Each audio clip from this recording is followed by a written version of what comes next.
Go to Dot Shop.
Look at little Goblin Jr. Gonna cry?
Hello, good day, and welcome back.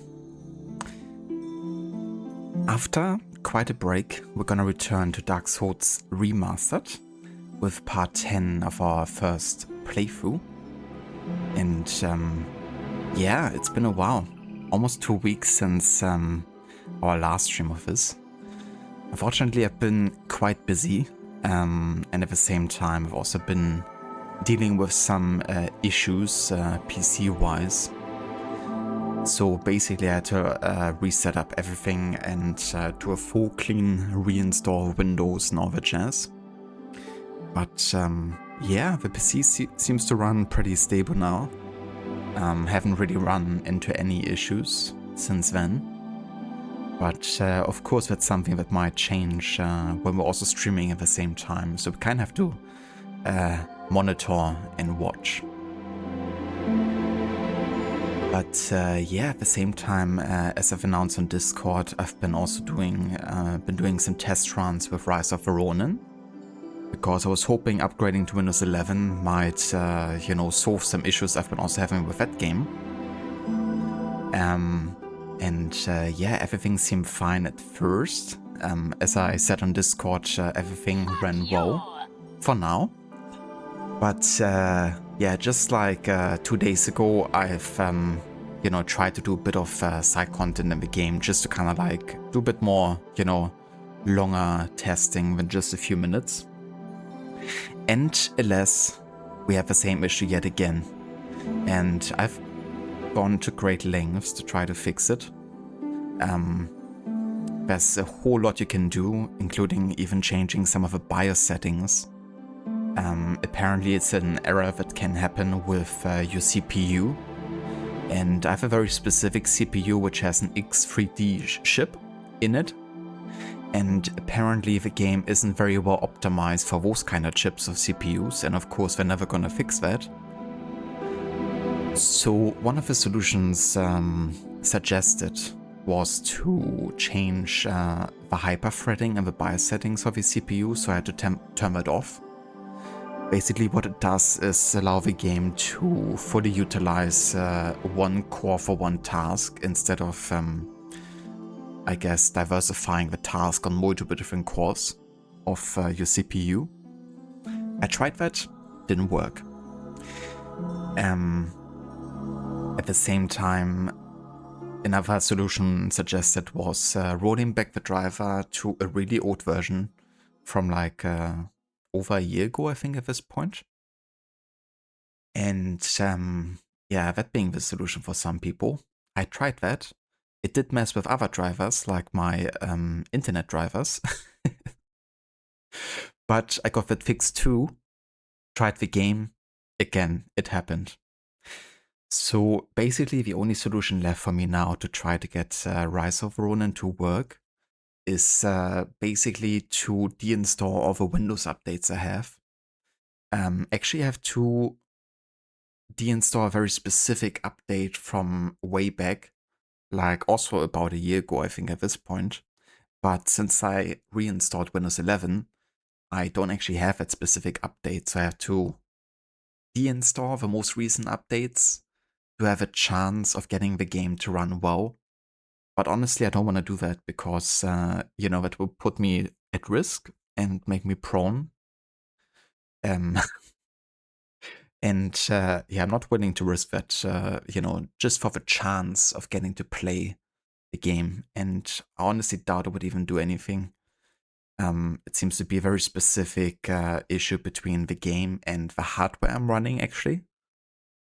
Which is also exemplified by, you know, like different Windows systems having the same issues, different drivers not doing anything.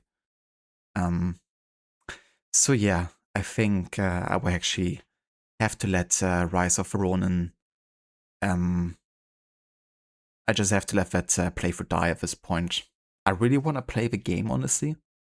But, you know, if it means I have to go to all that lengths and even, you know, basically rid my PC of all my Windows updates, then I'm not gonna do it. So yeah, I was hoping we could return to that game, but it's not gonna look like that's gonna happen unless I find like some sort of solution in the meantime. But honestly, at this point, I've tried pretty much everything except, you know, the Windows update thing. So yeah. But yeah, long story short, we're gonna return to Dark Souls today. We're gonna finish a playthrough, and then it looks like we're gonna return to the historical chronology with that Civil War game by History Channel. which is gonna be an interesting game. It looks pretty crap, to be honest, but I still kind of look forward to playing it for. But yeah, welcome in everyone as well, Dr. Darling. Thank you so much for the resub as well at tier 1. You ruined it with go instead of get. It's been too long since you heard that sound bit, so I don't blame you for forgetting the exact wording. Who are you? We want Levy. Riot. Is the internet fixed? Hello there, Stanley. Welcome in, dude. Thank you for joining. I know, right? You won Levy, and then Levy couldn't even stream properly the last 2 times because the Wi-Fi has been absolute crap. Yeah, we're gonna work on a solution for that because it's not that easy to have like a permanent cable connection for Levy in the room that she's streaming in. So she's resorting to a pretty good like Wi-Fi card, I guess. It's been like really stable and really good the past of the first few times. But yeah, the Wi-Fi has been struggling hard the last couple of days.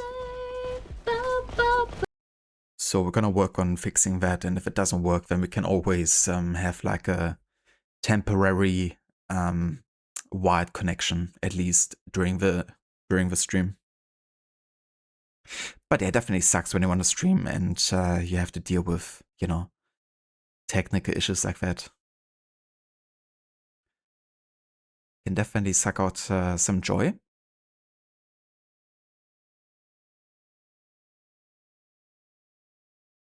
Dr. Darling, dude, thank you also for the 200 bits. That's very generous. Thank you so much, Dr. Darling, also for resub again. And yeah, I hope you and Stanley are doing well. I hope you had a good past 2 weeks. Hello there, Gorky. Welcome in, dude. Good day. How are you doing? You realize you were muted. You only caught the part you said since then. Ah, gotcha. Well, I honestly missed when exactly you put that message in chat, so I'm not quite sure what I said and what I didn't say that you didn't hear. But I don't think you missed too much important stuff.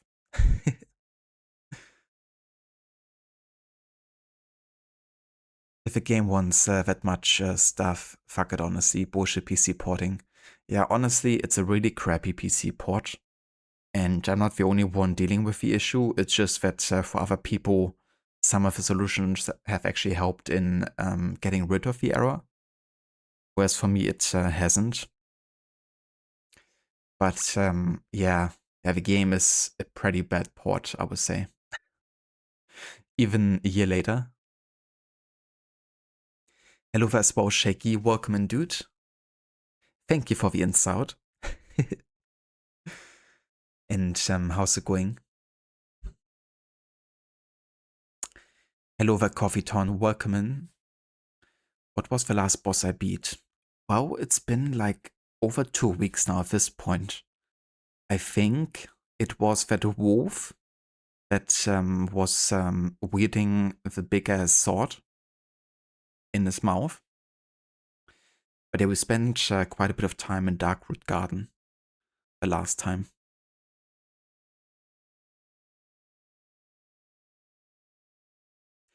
Hello, Vashella. Welcome in, dude. Ahoy. And yeah, I'm doing pretty good. Enjoying my first day, like proper day off in like 2 weeks. But yeah, thankfully things will be a bit more chill again for the next 2 weeks as well here. So that's good. Definitely a bit stressful, like quite busy. But yeah, how are you doing? Is it the modem or a computer?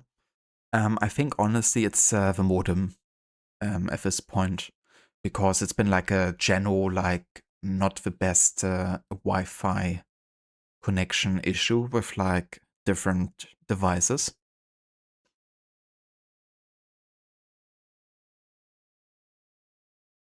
Yeah, we were also thinking about maybe getting like a Wi-Fi enhancer You know, the ones you can like plug in and they kind of spread the Wi-Fi signal, you know, make it better for other devices in the area.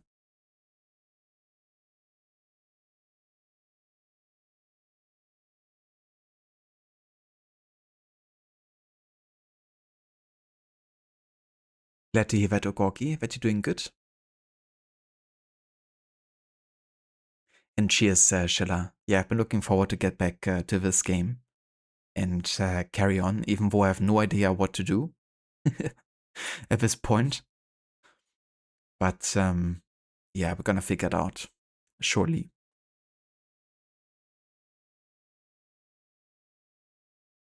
Oh, that's very nice, Shilla.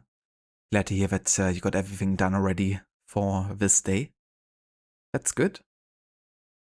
Since it's still quite early in the day too. How have your streams been going, Shilla?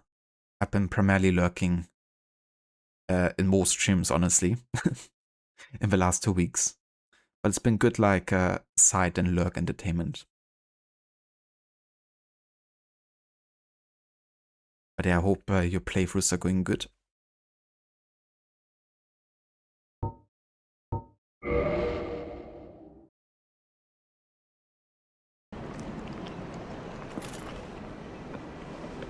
Alright, so as you see, we're not in Darkroot Garden anymore.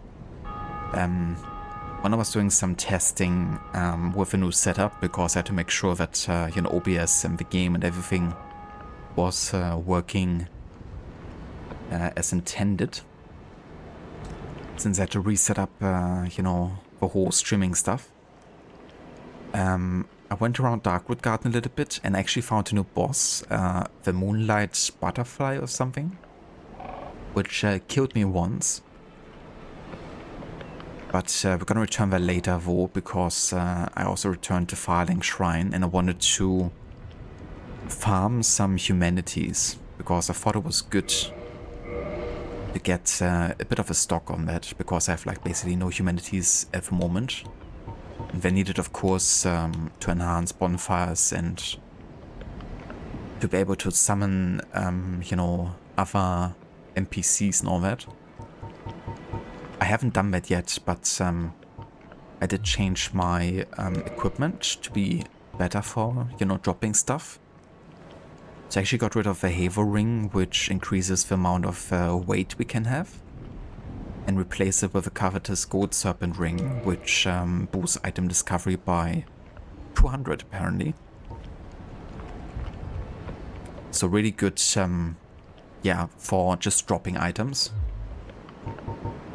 And I just put on some random armor, make sure we don't have a fat roll. And I also saw that we have some weapons I didn't realize we did have before, which are actually elemental. Including the Occult Club, for instance.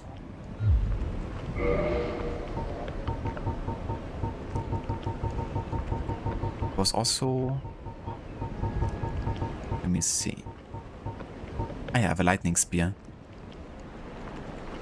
Which is pretty nice, like 144 damage.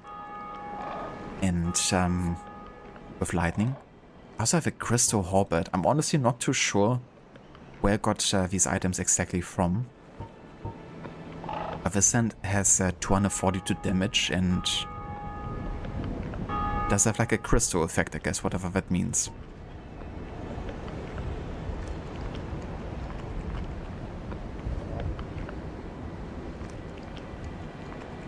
Definitely have the required parameters to wield it.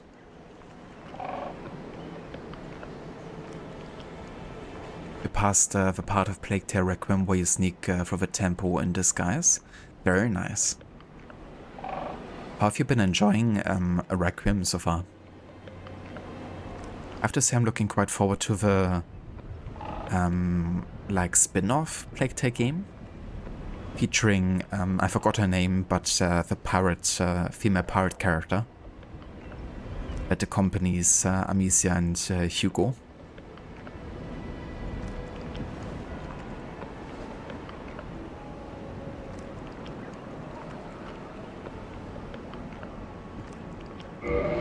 have a quick look how this one is.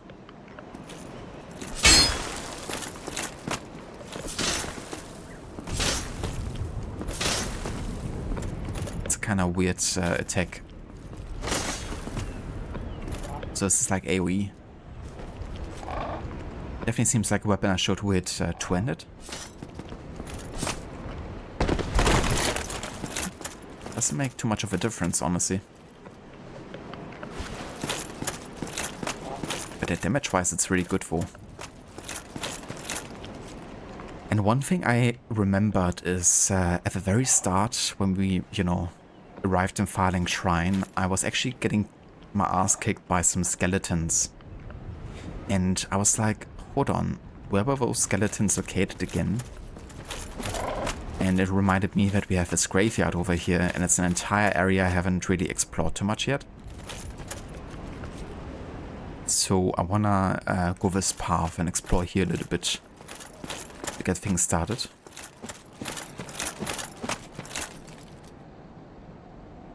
That shield was glowing so much it looked like an item or something to actually pick up and loot.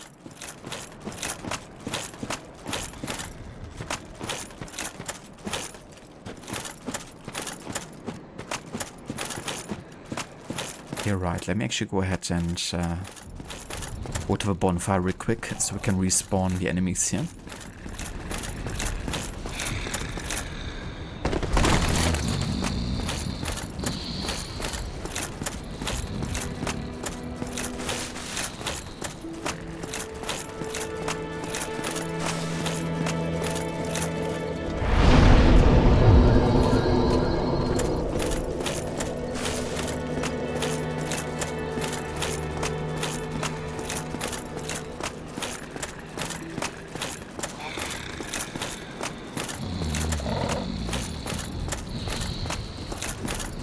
Don't let me disturb you.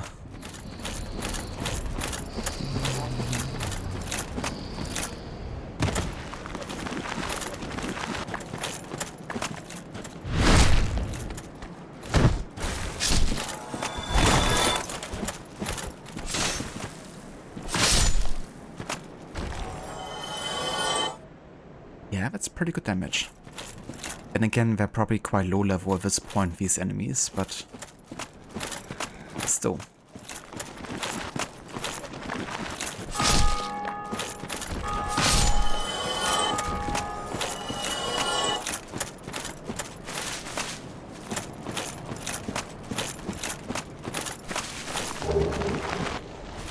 Oh shit. This guy's bigger.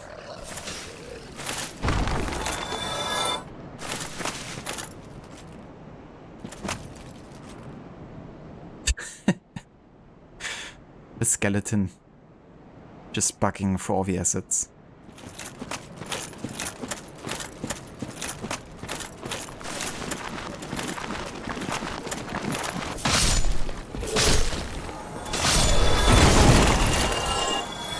Damn, it actually hit me.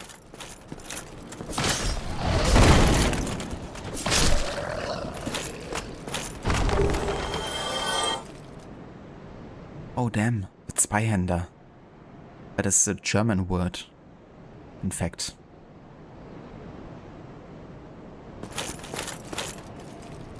For a two-handed weapon. Pretty self-explanatory, I guess, but let's have a look.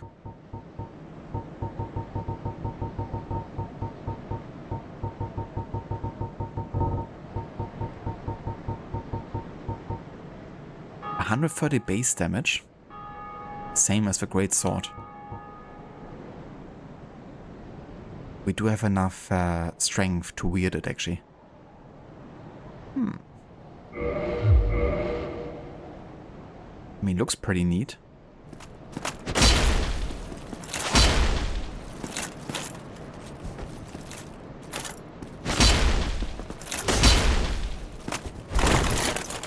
This is very heavy, understandably. There's a weight of 10 compared to the Laito with 5.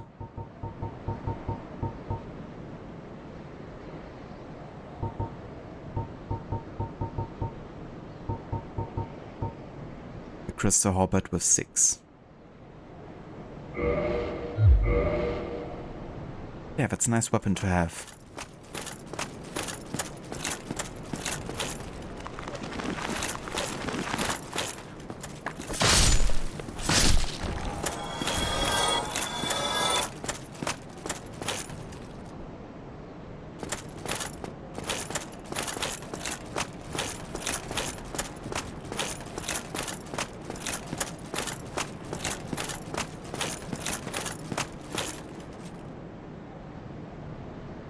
That's a fitting bloodstain location. In front of a giant tombstone.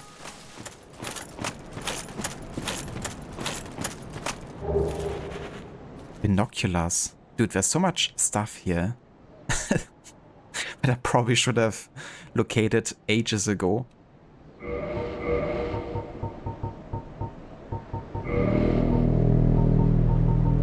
I feel like I really missed out not going here earlier.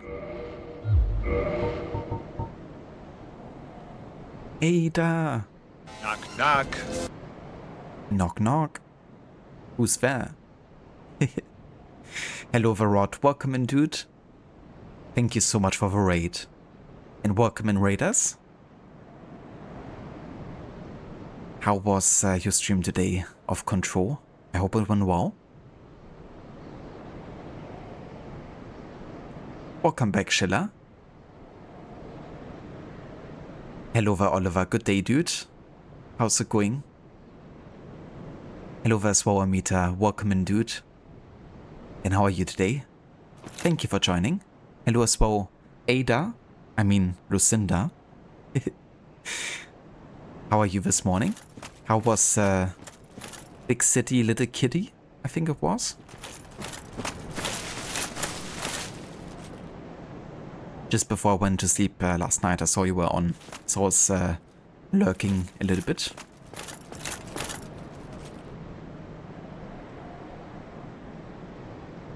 Thank you, Mita. I'm doing good.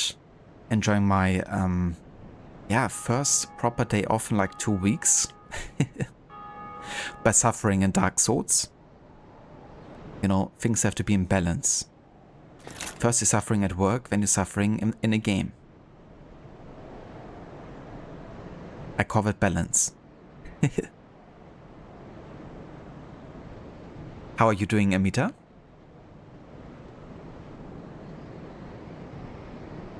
And yeah, it's going pretty good, Rod. I haven't honestly done anything yet. We've just been kind of like talking, and I've been kind of like talking about, you know, some updates, I guess, things that have happened in the last 2 weeks since then. In regards to the stream side of things, and you know, with the troubleshooting I had to do. And yeah, we're gonna explore a new area that I probably could have explored quite early in the game. I actually tried exploring this very early in the game, like it was one of the first I tried. But the enemies were a little bit too strong. And then I kind of forgot about it. And I only just now rediscovered that I probably should have gone here much earlier. But yeah, it gives us something new to explore, so looking forward to that.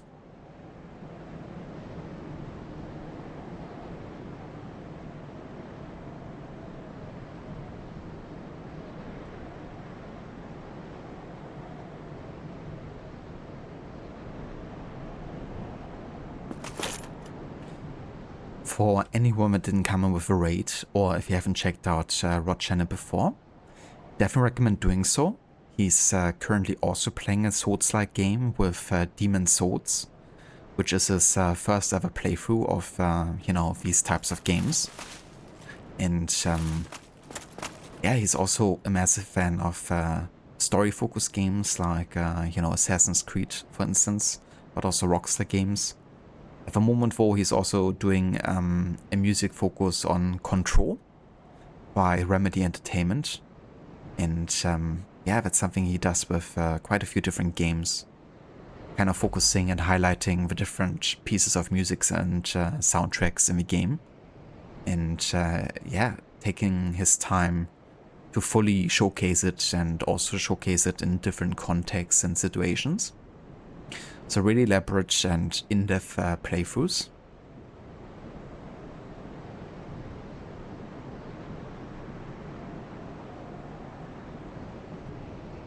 Oh, very nice, Rod. That's good to hear. GG's on finishing the main game. And that's cool that you'll also be covering the music for the Foundation DLC. I still haven't played any of the DLC for Control. But it would be a good reason to revisit the game. Like maybe just exclusively play the DLC. I've done kind of the same thing for Alan Wake, where I only played the main game for my first playthrough. And then later I revisited the game to, you know, play the DLC. It's you. Don't point your finger at me. Actually, do that. It's me. How have you been doing, Oliver? Little Kitty Big City was fun as always. Ah, gotcha. I got it the other way around then. You think you're about at the 40% mark. Nice. Glad to hear that it's been fun. Definitely looks like a, you know, fun casual game. I like that you're incorporating these, you know, cat and raccoon focus games.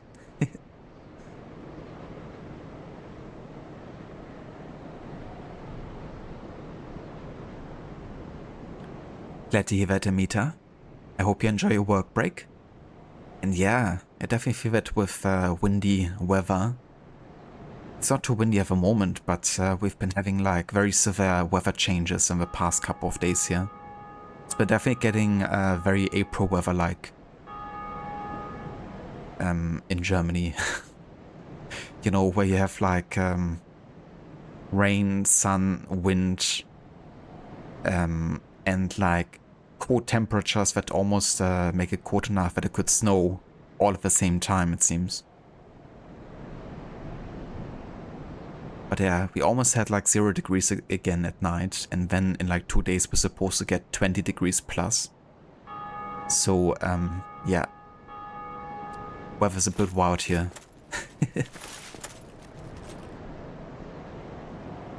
I hope it's not too windy for you though, because sometimes, you know, if it's like really stormy, that can be quite dangerous too.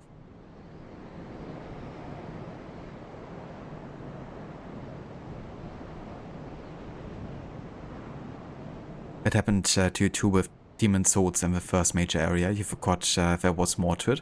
Yeah, I think that's just like really intended as well, you know. Definitely supposed to backtrack sometimes and re-explore places you've already been to, and then it's like, oh, I totally forgot this little pathway that leads to a totally new area. And one is sure to miss quite a few areas too, I guess, on a first playthrough, unless you're looking up you know, guides or anything. But yeah, it's really funny. I got these binoculars just now, like 10 streams into the playthrough. And they seem like an item that could have been used for much earlier. But here we are.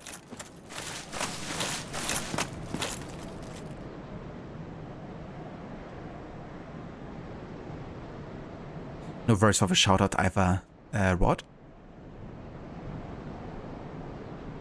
Oh yeah, I know what you mean, Lucinda. I mean, it's nice to play like, you know, really elaborate games and like great storylines and whatever, but sometimes you just need something casual.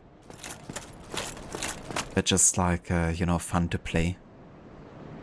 And you've also been doing Resident Evil for quite a bit now, right? The newest one.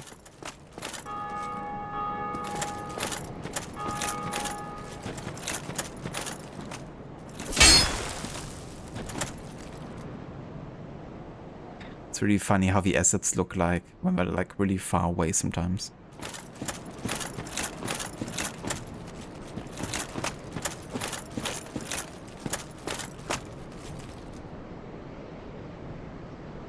It even snowed in the mountains around the capital. Damn, yeah, that's understandable. I reckon like very down in the south of Germany in the Alps, there might have also been some snow like high up in the mountains.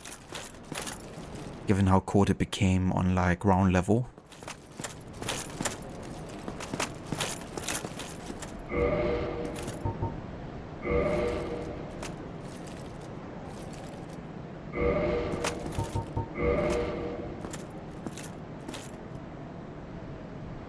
For sneaky staircases or entrances out of the field of view, exactly. I mean, you know, for example, this staircase right here is also pretty well hidden. But it seems like it leads in a totally new area.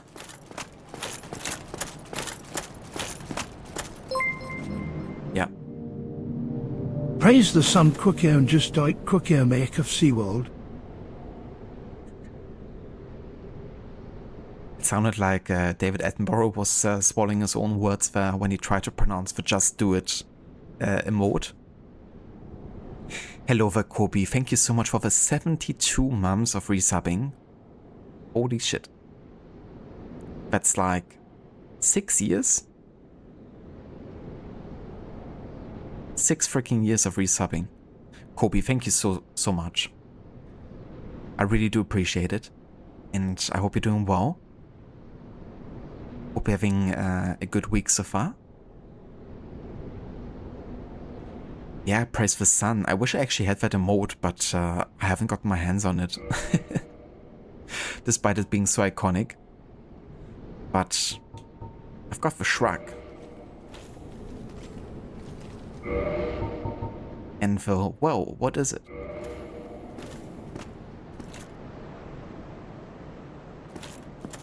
Also, the screen got brighter there when I did that, so it's kind of like a praise the sun, isn't it?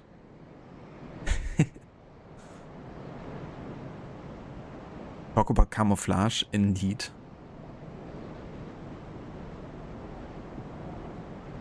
Thank you so much, Amita. I appreciate it. Thank you for the lurk. I hope the rest of your workday goes well.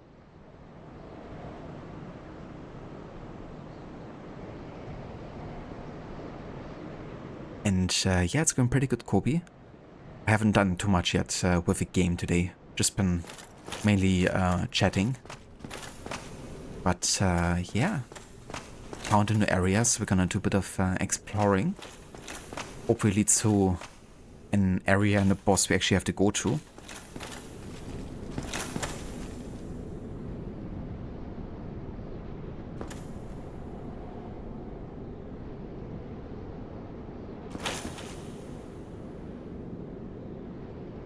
It checks out, but also means COVID started 6 years ago. Yeah. That's crazy to think about, honestly. It's been that long of a time since it happened.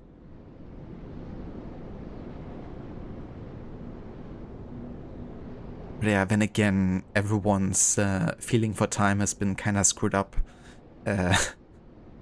since, you know, 2020, I feel like.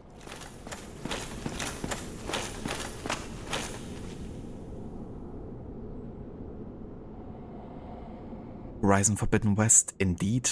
Yeah. Amita is playing that currently. Also taking it quite in depth. I think he's trying to complete the 100%. Or at least all the achievements. Thank you for giving the shout out as well to Amita Rod. So yeah, if anyone wants to check it out, there's a shout out to Amita. He's a great and entertaining streamer. He also plays some Elder Scrolls Online at the moment, but he did finish the main story for that. And yeah, now he's focusing on the DLC content. Also, give me just 1 second.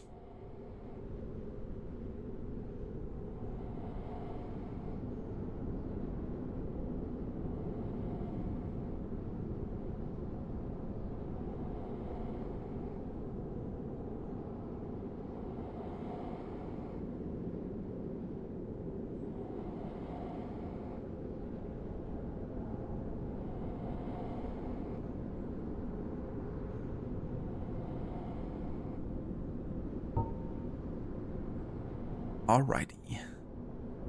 Yeah, what is time even anymore? Time is relative.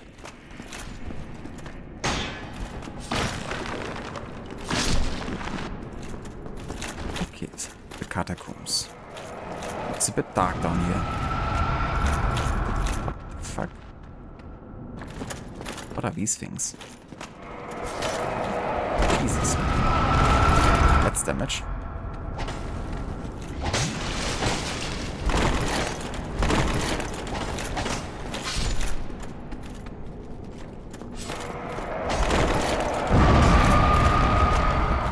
Oh, at least we're also killing the skeletons. It seems like I can't actually kill these weird scouts. Wait, did that just respawn? I thought they're always dead. I guess as long as a skeleton... Ah, never mind, they're just actually respawning.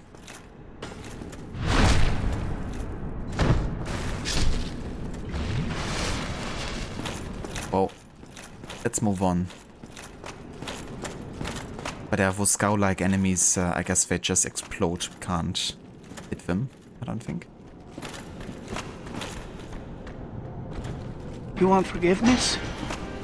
Get religion. Can you stop?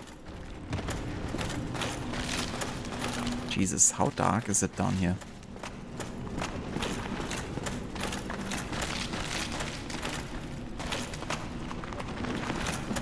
I didn't even have to look into chat to know that it was Mr. Gori who triggered the Bonnie McGuire.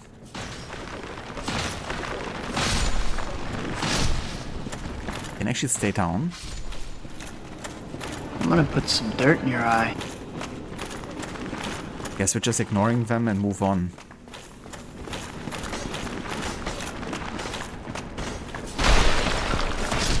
It's a bit annoying, we're just respawning.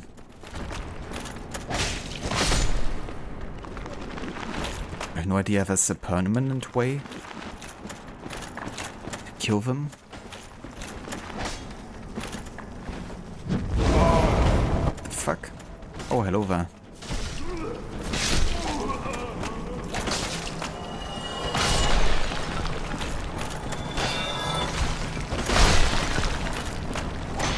Jesus.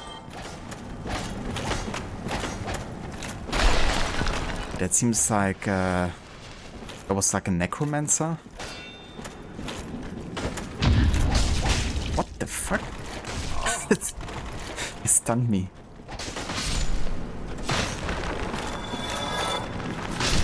Yeah, we can kill them now if the necromancer's dead.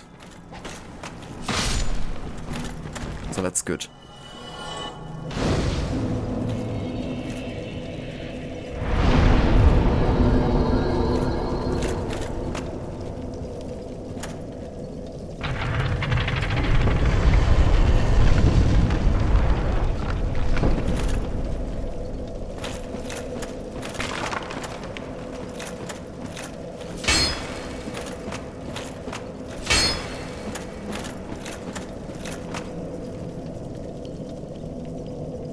Reminds you of the skeletons in the Castlevania games. Some would just keep getting back up, and also in the original Prince of Persia too, unless you knock them off a ledge or get crushed under a trap.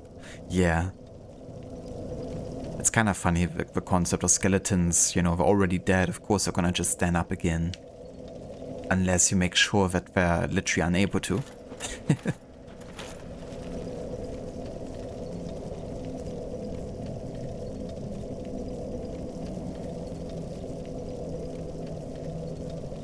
It's Bonnie McGuire Dark. How's it going, Mr. Goody? Welcome in, dude. Like, I better watch out, his ropes might catch a light. Yeah, it's not the best idea, combining, you know, very flammable clothing with pure fire. Does that require resources to light? You can light every bonfire in this game without using any resources, but there's a way to kindle bonfires. And what that does, it allows you to gain more Estus Flask, which is the healing opportunity in this game. So a regular bonfire will give you 5 Estus Flask uses. And then if you have kindled it, which you have to use resources for, then you have double the amount at 10.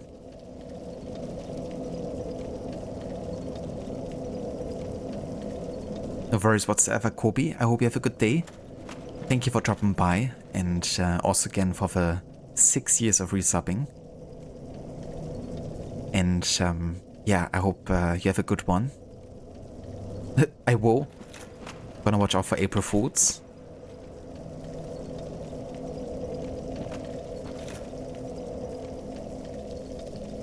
Yeah, it's definitely not a bad idea. It's also a new concept to me because I've only really played Bloodborne, of course, before.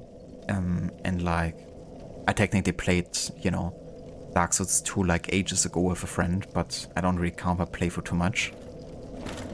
But in Bloodborne, healing also works differently. It's not like bonfire, where you don't even have bonfire in that game. You have like lanterns, I guess. But you don't restock there, but it's an actual item you have to either farm or buy. And you can have like a maximum of 20.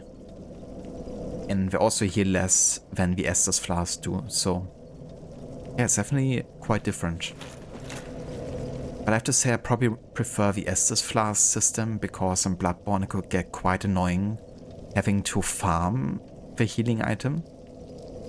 Because sometimes when you had to retry a boss fight, or like a really tough, you know, part of the game, then you might be out of, you know, healing opportunities by the end of a fight, and you have to get all that back for a retry. So that could definitely drag things a little bit in comparison to here, where you just have to kindle a bonfire once, and then you always have like maximum healing opportunities.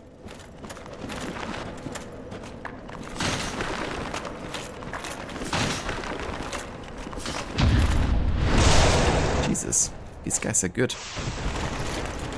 Clean parry there.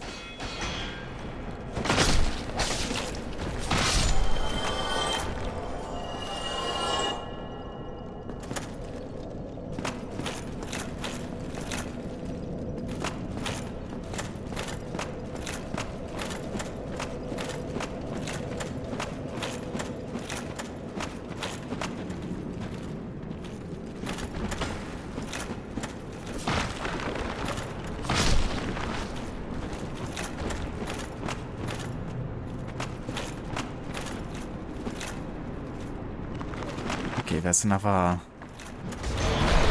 magician here, which you have to take down.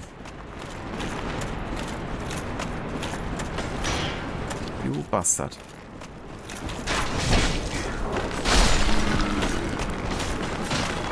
The way they're rolling. Jesus. These guys are mobile.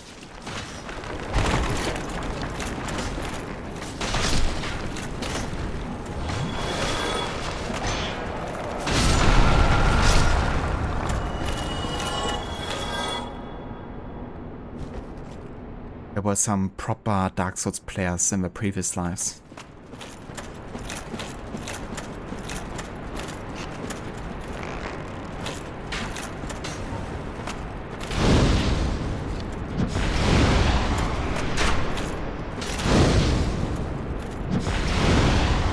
Come on, dude. Can't aim higher than this. That actually hit me. Nice aiming. Was like just barely hitting me through that.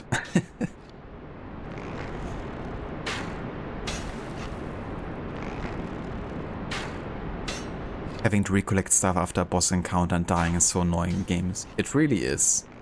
Because you're already in the zone of, you know, fighting a boss and you just want to retry it. But that, you know, pulls you out. And, yeah, also make things just longer than it has to be.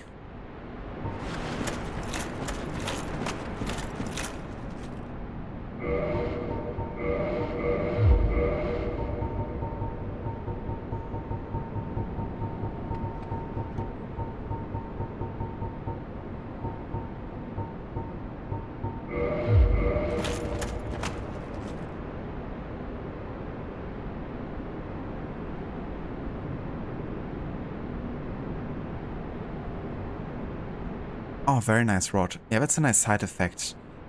I do kind of like that in these games, where they don't really hold your hand and you're meant to explore, you know, some of the moves you can do yourself. But yeah, that's quite similar in this game. The roll forward and then upward slash. At least, of course, with, you know, regular sword. Does depend on the type of weapon you're using. But yeah, from looking at Demon Swords, it definitely seems to have a lot in common with the combat system and animations in this game.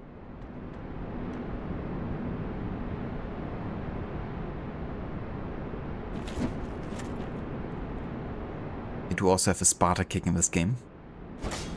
Just a bit tricky to pull off.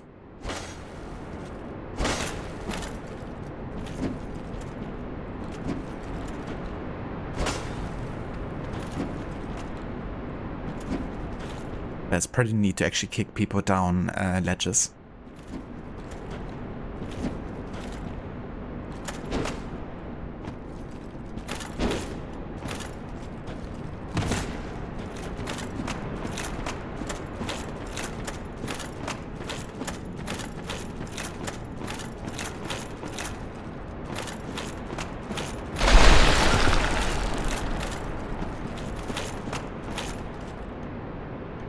Keep rolling, rolling, rolling, rolling. What?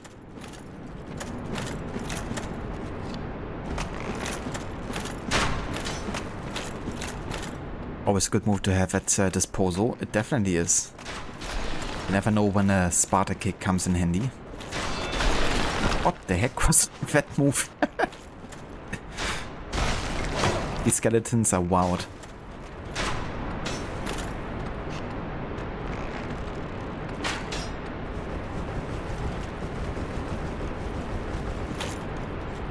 Oh.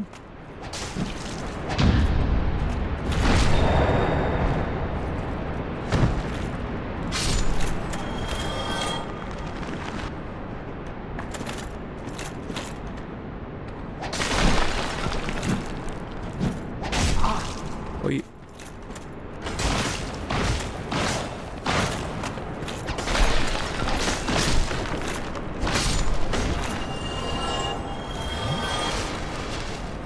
Gotta say, these skeletons actually aren't half bad.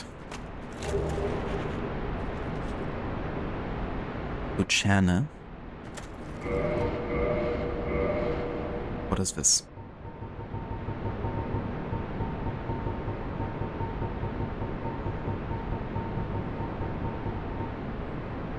(110) base attack. A halberd with a large, hard, beak-like protrusion inflicts frost damage. Instead of thrusting like a spear, the wielder of a Lucerne aims to club the head with its hard beak. I mean, sounds interesting. Oh yeah, you're doing like an upwards slash. Or downward slash from, you know, high up, more like. Let's give this one a try.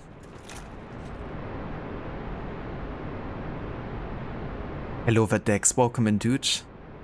Howdy, howdy, and good morning. How are you doing today?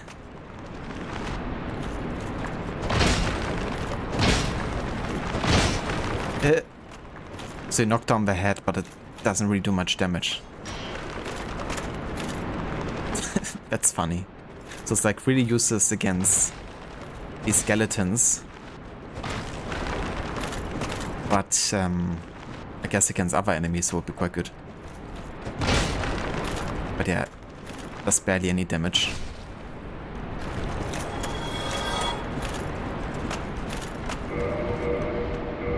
Against these guys.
are these freaking guys?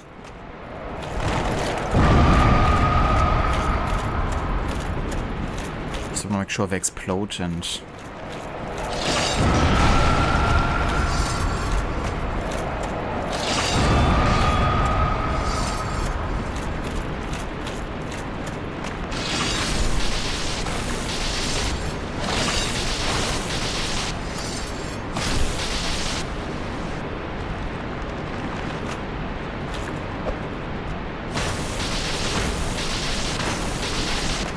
These guys are being possessed again by a wizard. Might be the one over there.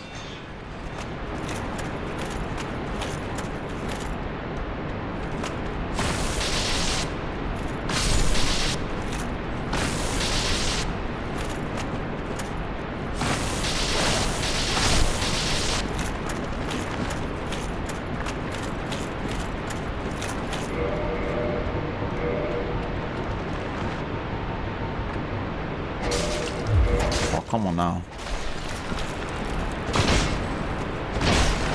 Leave me alone.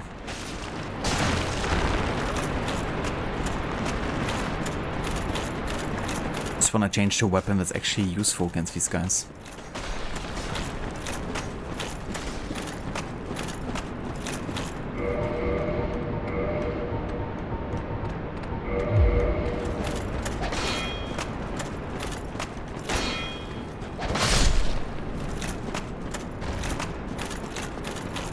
It's definitely annoying that they're just respawning unless I get the sorcerer. Means you wanna keep moving.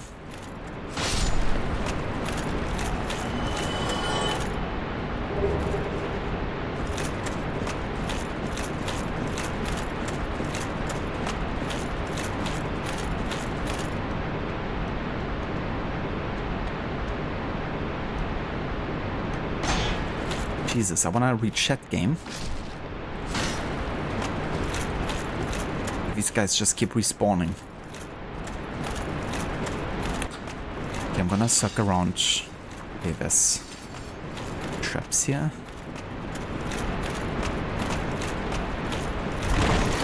Yeah, let's suck around here. We gotta get the sorcerer.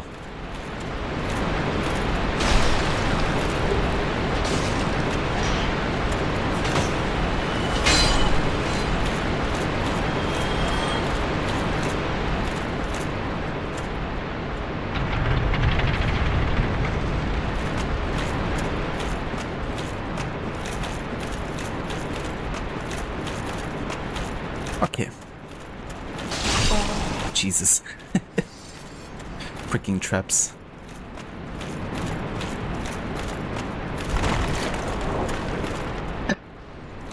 They both knocked themselves down. GG's. Okay, now to find the freaking sorcerer. Where did he go? But I think I'm safe here for a second, so let me catch up on chat.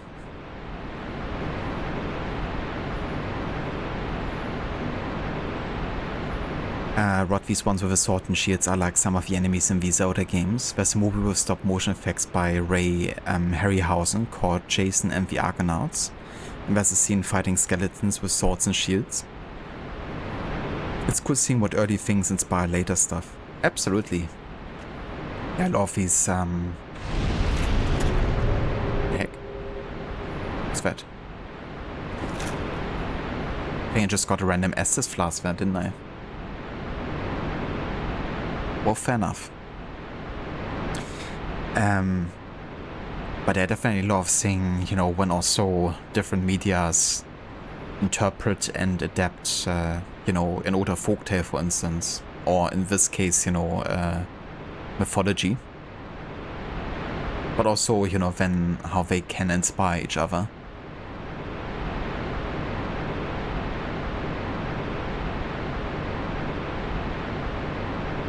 Nice, Dex. Glad to hear that you had a good workout yesterday.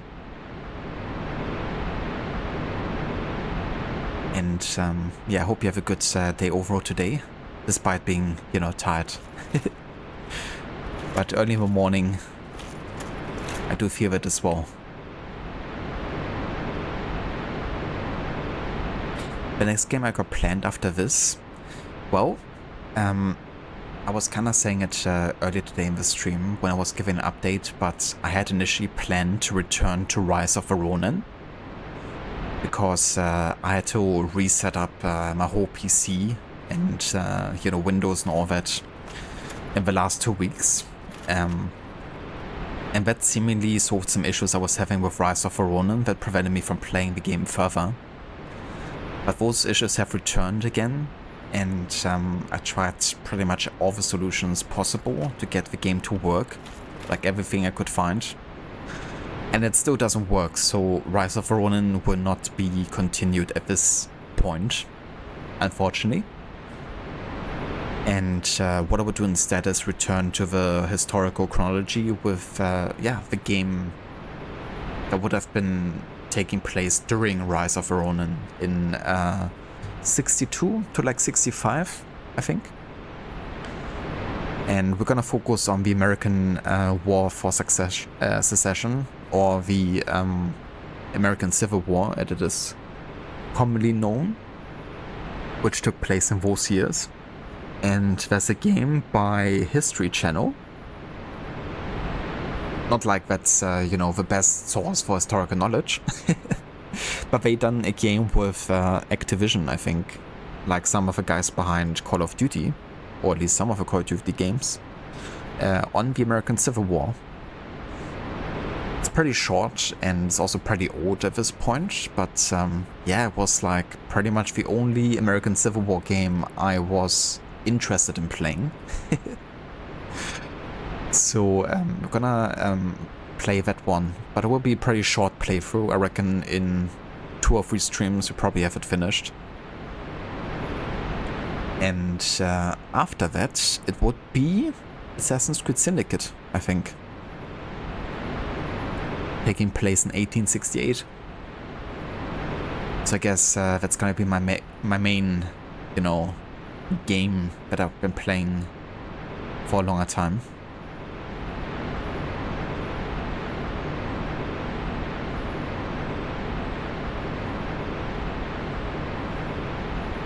I hoot you well. You're hooting decks, are you?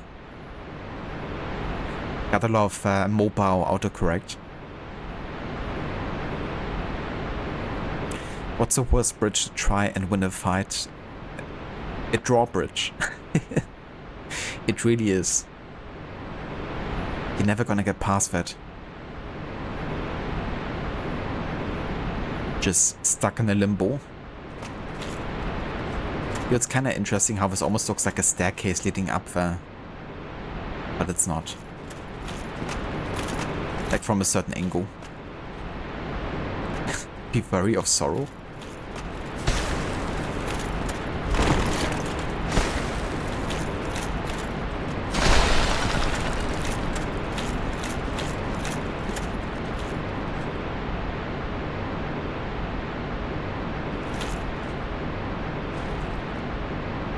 Rise of the performance issues, Bully McGuire voice. Yeah, honestly, it's ridiculous. And it seems to be a very specific issue between the game and my hardware that I'm running. Specifically my CPU, which has an X3D chip, and one of the people having issues said that it's also a very specific issue with those types of CPUs that the game hasn't been well optimized for. I'm honestly not even sure if it ever is gonna be fixed. But yeah, I would explain why, you know, maybe I'm specifically running into the problem and it's not getting fixed by anything I'm trying. I even went so far as to go into the BIOS settings and change specific CPU related settings. And that didn't even, you know, work when it was supposed to, so yeah. At some point you just have to, you know, cut your losses and move on, I guess.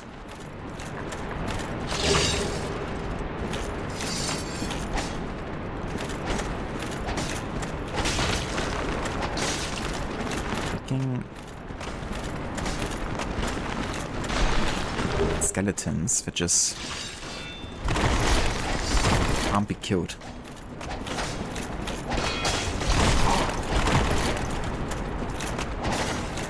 Where's the sorcerer for these guys?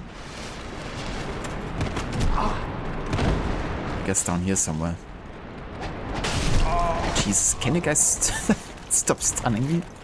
Jumping down on me? Fuck you.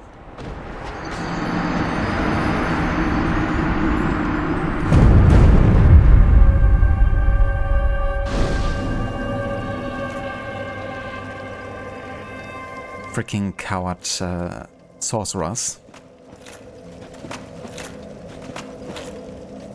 I don't have any humanity, do I? Because I'd really like to get this bonfire kindled, so we get more healing.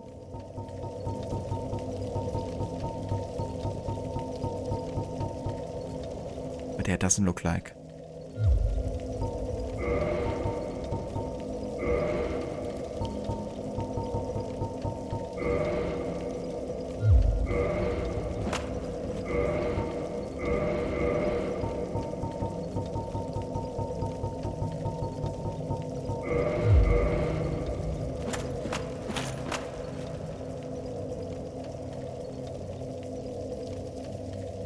That sucks those issues returned, especially after they were resolved initially. Yeah, I guess I just thought they were resolved, because in the bit of testing I've done, I didn't really have that issue happening anymore. But it was prematurely observed, I guess, because yeah, I've done a bit more. Like a couple days ago, I wanted to do a bit of side missions and side content in the game.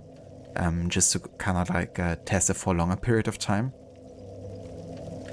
But it's also apparently related to main story missions, because every time I get to a very specific location in the game that's very close to a main story mission, the error pops up. It's a good way to try, because every time I go to the location, the error happens, so if it doesn't happen, then I know I fixed something, but yeah, unfortunately, it's still happening, no matter what I'm doing. Damn optical illusions, I know, right?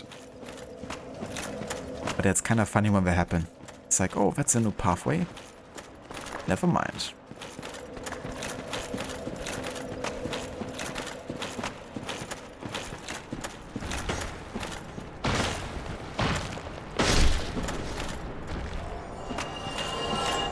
Okay, so at least the sorcerers won't have to be killed twice.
It has decks, yeah.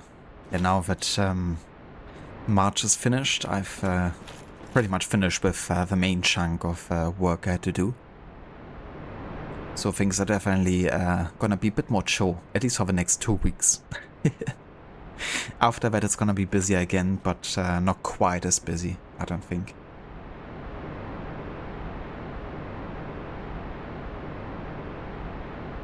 But yeah, definitely glad to have it behind me, because definitely sucks when you have to log in at work, like, I mean, early in the morning for me, I guess. And you're still sitting at work at like, you know, 8 to 9 p.m. in the evening. But yeah, that's thankfully an exception.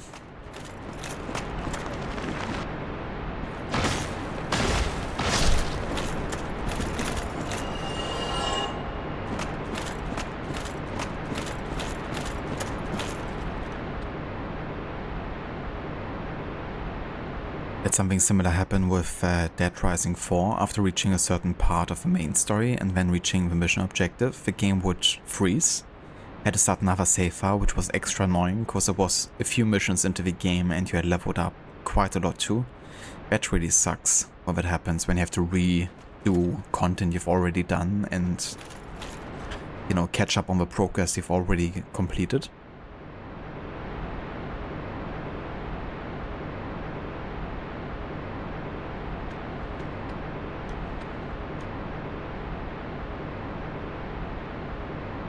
Yeah, no worries, Stix. I usually hold myself back from sharing like too much, you know, in real life information on stream because I don't want to dox myself or anything. I can at least say that I work in journalism analysis, I guess is a good general term to describe it.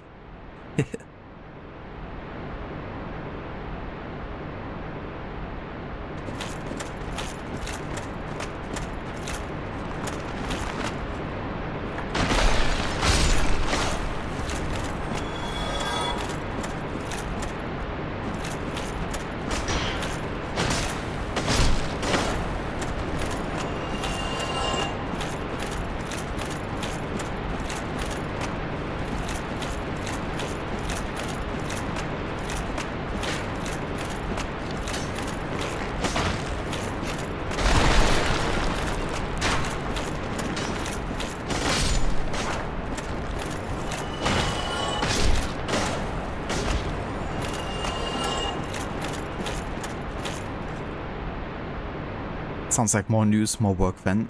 Pretty much that, Lucinda. Hit the nail on the head then. And as you all know, there's been plenty of news at the moment. Especially if you have customers that are connected to the financial aspects, I guess.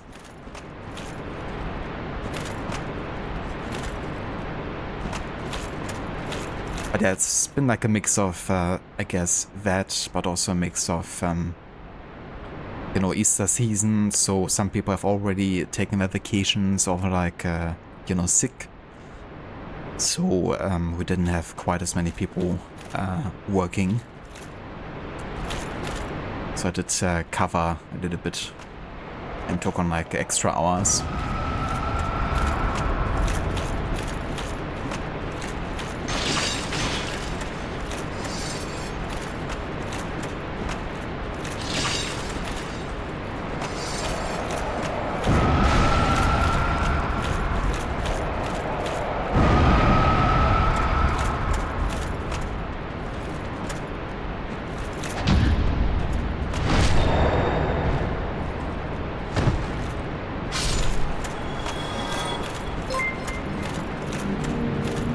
"65 months CGI pog pripog soft."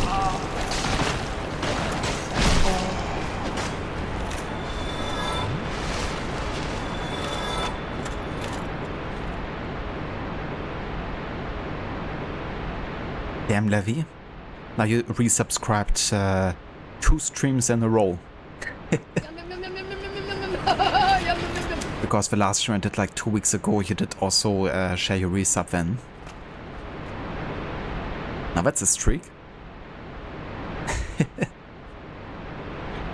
Thank you so much, Levy, for the 65 months of resubbing. How's it going? Now it's Doom Swords with the Flying Scouts. No kidding.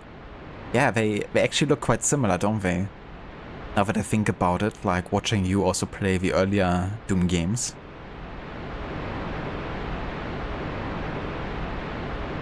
Like very similar style for sure.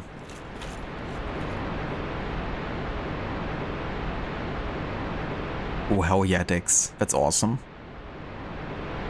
And yeah, same thing here. We have Friday and Monday are like national holidays.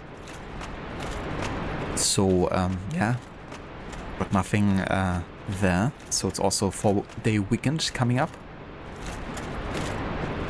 Still gotta work a bit tomorrow, but that's gonna be a shorter workday, thankfully.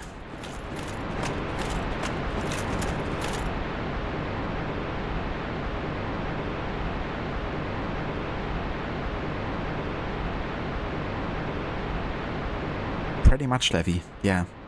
Giving half to Twitch and half to yourself. Profit, right? At least for Twitch it is.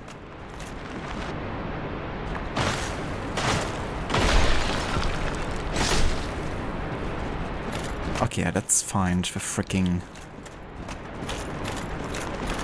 sorcerer here.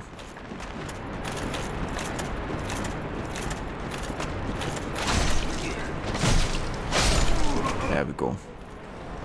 Bastard. Ja, was ist Skull Lantern? Wonder what it does.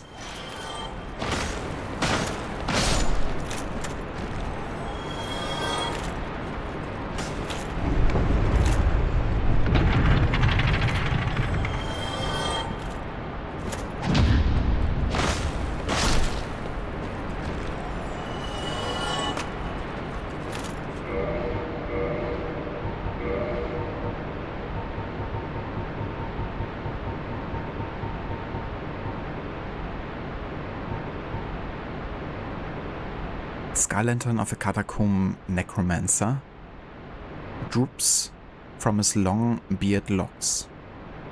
This lantern lights the Tomb of the Giants, Nito's light devouring domain of death. Also serves as a fire damage strike weapon. Interesting. Let's have a look at this.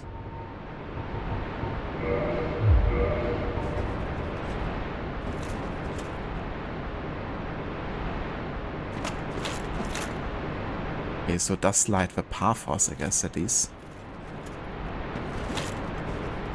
How do I attack with it?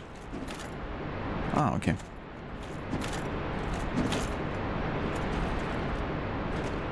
Interesting.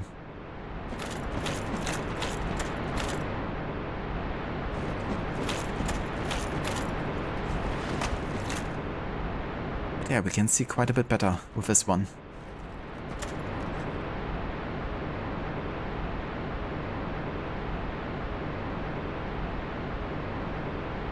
That reminds you, need to continue the Doom games at some point. You did the first 3 games, then stop for now. Ah, right, yeah, you wanted to also play Doom 2016 and Eternal, right? Have you actually played Doom 2016 before?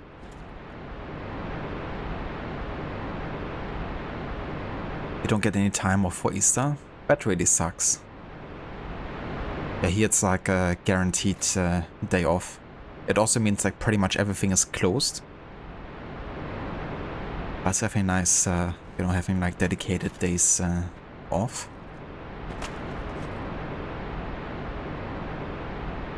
I hope it's not gonna be too busy, at least, you know, if you have to work on Easter.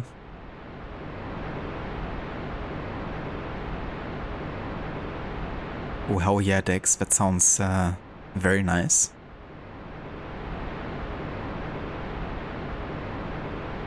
Definitely hope you enjoy your day and time in Washington, D.C. Is there like any type of food that you would say is like very typical for the city or like the area that you like primarily get when you're there?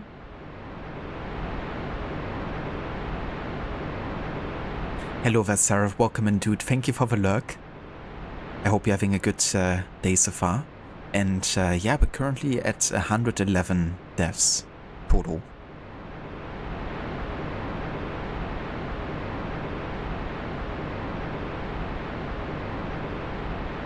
Tomb? Sign me up.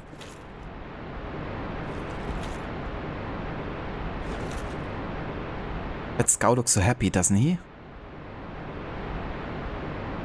It's kind of funny that the Scout is shaped like a smile, when it's actually the muscles doing it. I guess he's just naturally happy.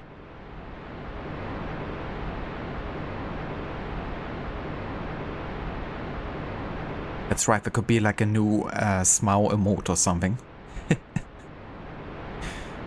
Just screenshot, zoom in, and there you go. New emote. You could even use the animation so it looks a bit like it's chuckling or like laughing or something.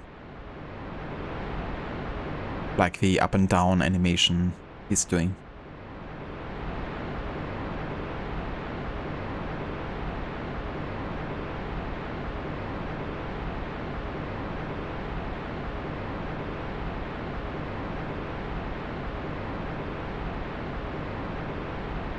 Luckily, banks are always closed and must be closed on Sundays, so never work on a Sunday. It's definitely good to have a guaranteed day off, you know. That, you know, nothing is gonna happen. Get out of the way!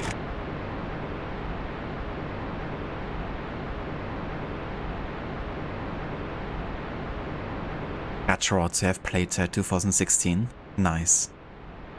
I haven't played it myself yet, but it looked really fun when I watched Morrow play quite a bit of it. I have to say I really liked the Turno, though it's pretty wild.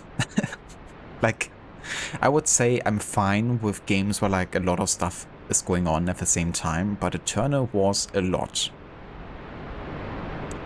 Like, I was definitely tired after a session of it.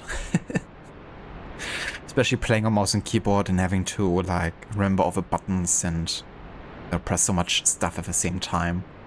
And what Eternal I think does differently is that it's, you know, focusing quite a bit on platforming, which I really like, you know, when you have a focus on the movement system, but that definitely adds another layer of things you have to consider and think about.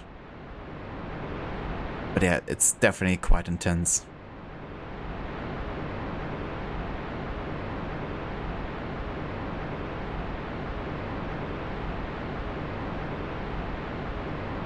Sounds good, Dex. Yeah, I would love to see some pictures.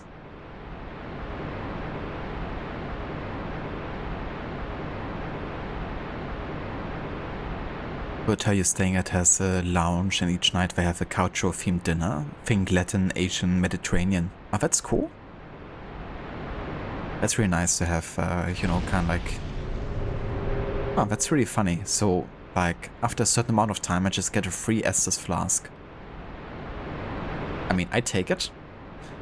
Gives me an incentive to just stop and chat for a bit. If it means I'm getting another healing opportunity. But that's cool that they are kind of like focusing on a specific cuisine each night.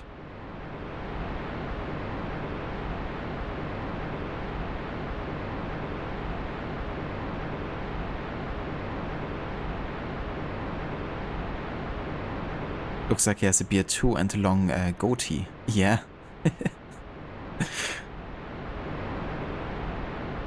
Definitely an interesting design, to say the least.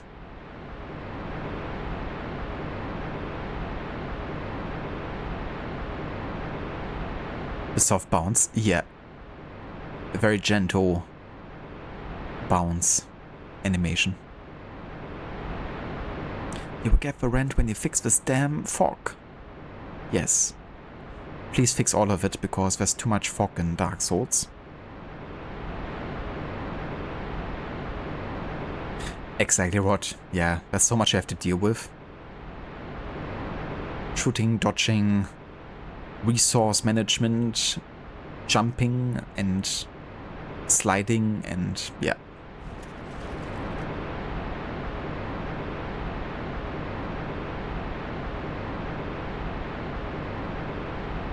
We have culturally varied food at home with raw ingredients. That is true. Yeah, we're gonna switch things up quite a bit here. We're gonna have some Korean. Gonna have some Italian style food. Gonna have some Southern American, New Orleans style food. Going around the globe over Easter.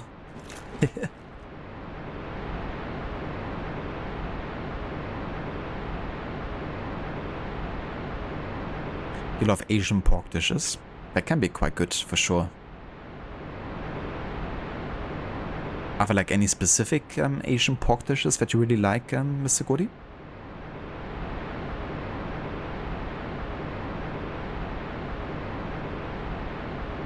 Bao burgers. I have never had a bao burger. But yeah, bao buns are really good.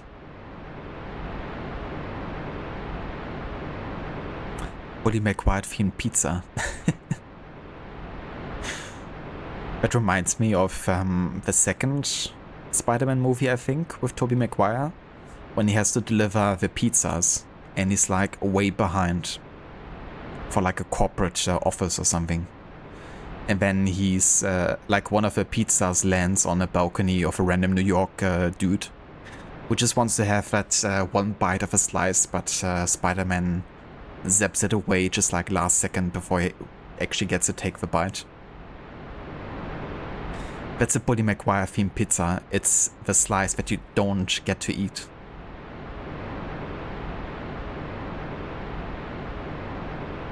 Why not German food? That's a good question. I mean, we definitely also eat German food, but it's not like our primary diet or something, you know? For example, for me, it's like growing up as a kid, I had like tons of German food because that was like the primary type of food we had at home. But there were like always so many cuisines I wanted to try.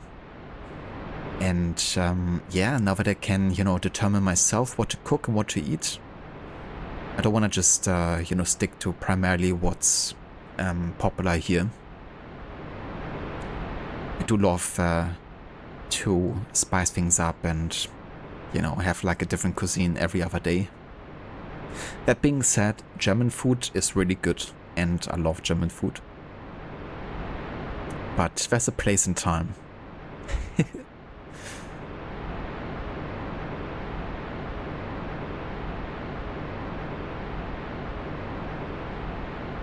Well, we're gonna see how many pictures are being flooded in kitchen. But maybe at least one.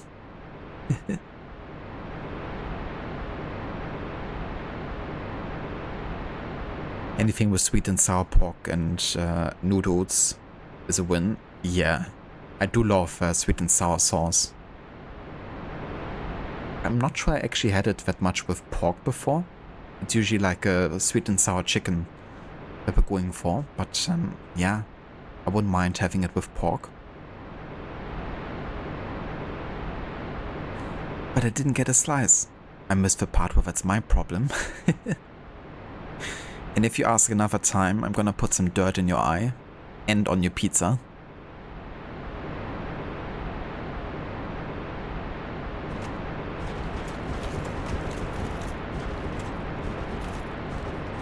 Sausage and potato all day, every day. Yum. I mean, nothing against sausage and potato, but that's something I can have like every 3 weeks, I guess. Before I want to have it again.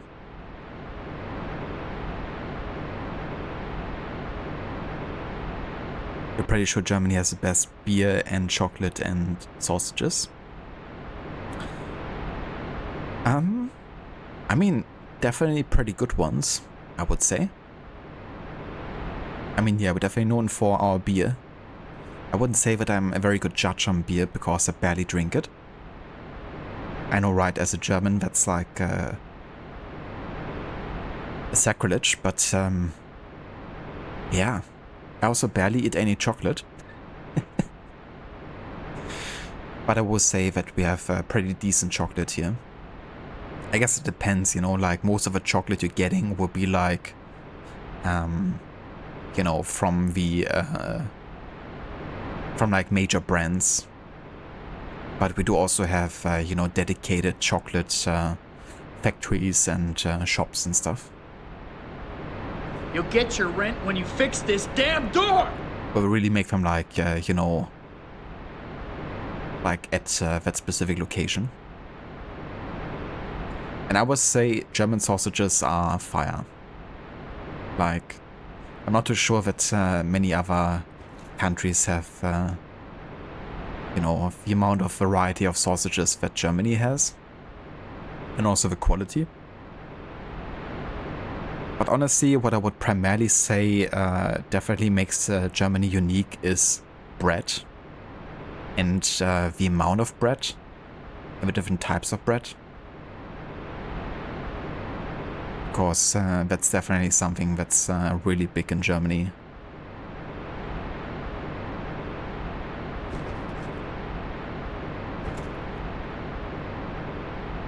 And when you fart in the general direction. Exactly.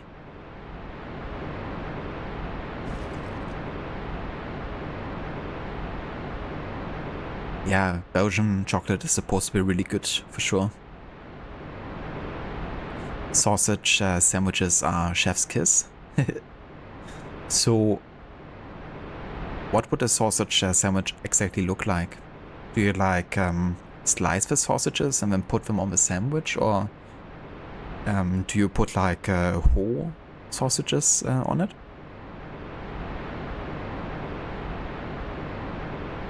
Sausage and bread roll with tomato sauce and onion. I've never had it with like onions, but the combination of sausage and bread is definitely a classic, for sure. With tomato or tomato sauce, you mean ketchup, right? Because in Australia, some people call ketchup tomato sauce, don't they?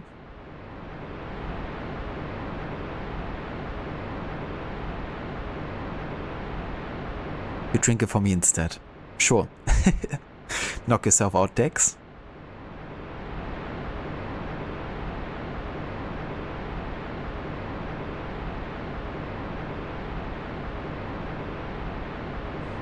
Woody McGuire is the reason why I don't have a custom sound bit. I mean, at this point you could say it is your custom sound bit. Imagine the amount of points you saved by just using Bully McGuire every time you join, instead of investing thousands and thousands of channel points just to have it happen once every stream. Work smarter, not harder.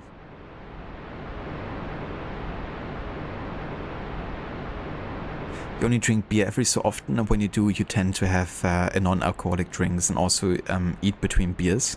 That's definitely fair too. That sounds like responsible drinking.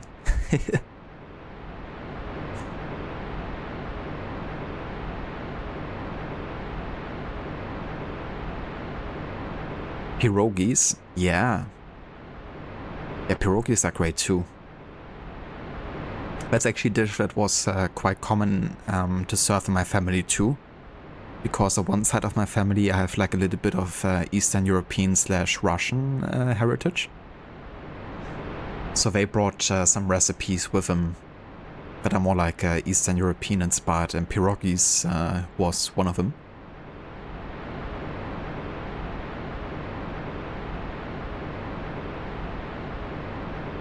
Like my great-grandmother was Russian, I guess.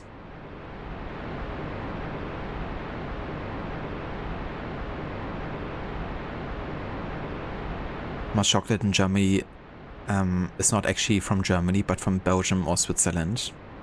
Most chocolate in Germany, yeah.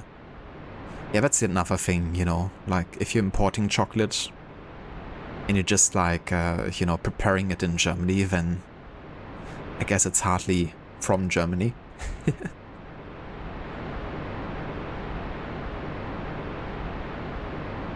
So we've done a butterfly cut for sausages, or we put them in on a sausage hot dog buns. Gotcha. That's something I like to do as well, you know, just like regular hot dog hot dogs with buns. I usually like to have it like Danish style, like hot dogs, which is with pickles and fried onions. And then you can have, for example, like ketchup or mayonnaise or like mustard or something on it, like whatever you fancy.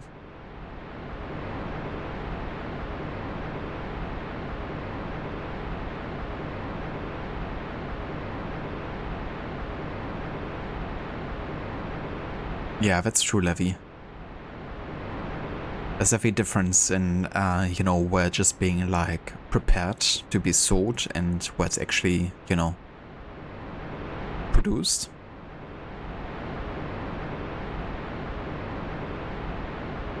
Hello, I'm the Basswood. Welcome in, dude. Good morning. And how's it going?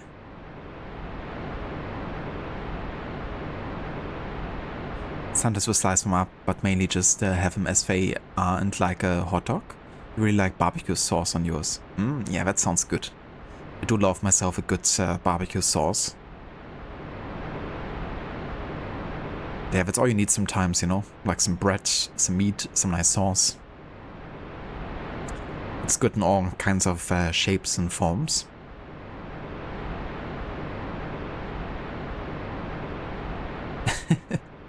That's fair, Mr. Gordy. Yeah. Yeah, there's one Australian food YouTuber that we're watching, which is Andy Cooks. And he does have a very dominant, I guess, accent and way of, you know, saying like things. And he also highlights a lot of Australian cuisine and like things that are, you know, seemingly more exclusive to Australia. Yeah, that's one thing I remember that he often said tomato sauce instead of you know, ketchup.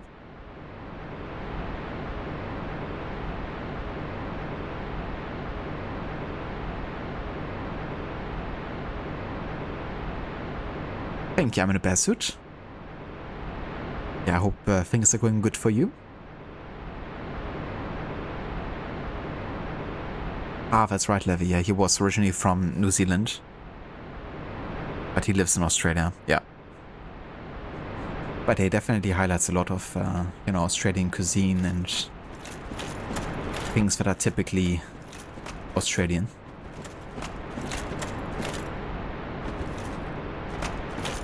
Yeah, let's pick up my swords here. Now we can deal with these remaining skeletons.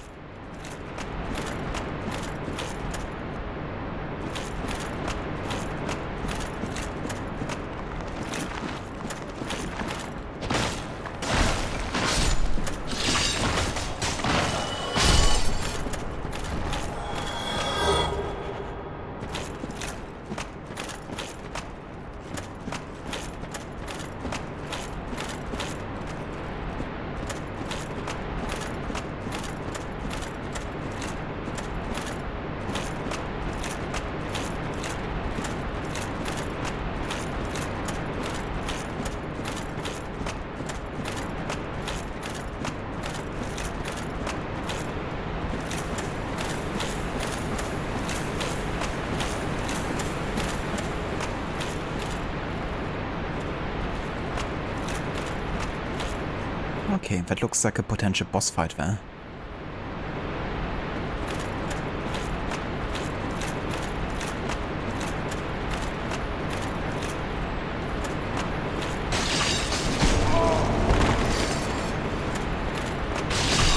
Oi. It's not very nice, is it?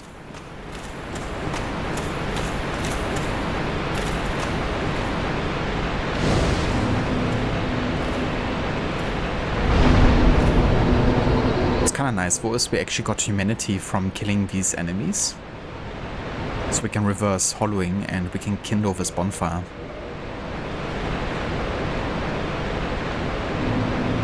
Given that we might encounter a boss fight here, that's good timing.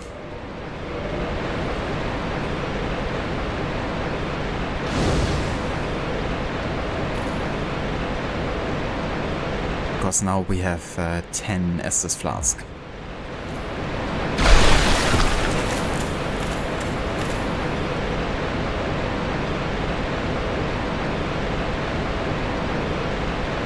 When you rated chips and just put them on a bread with butter and tomato sauce and rated that as the best way of eating them. Yeah. Guess it checks out with him not really being the biggest fan of chips to begin with.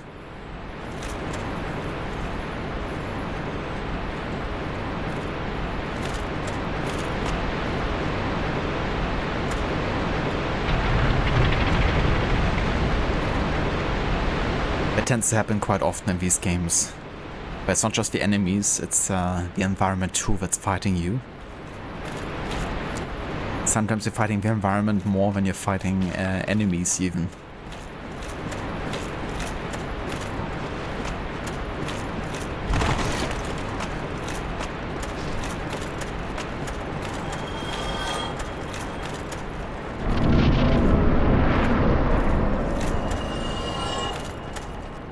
Yeah, not a boss fight.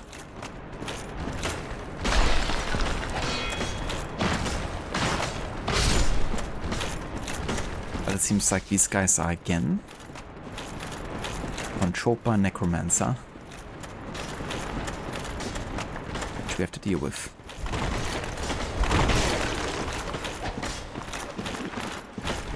Where's the dude?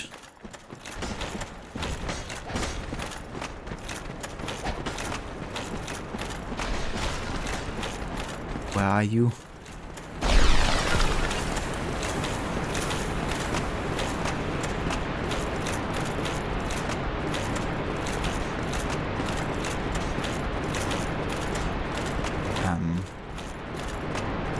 Oh shit.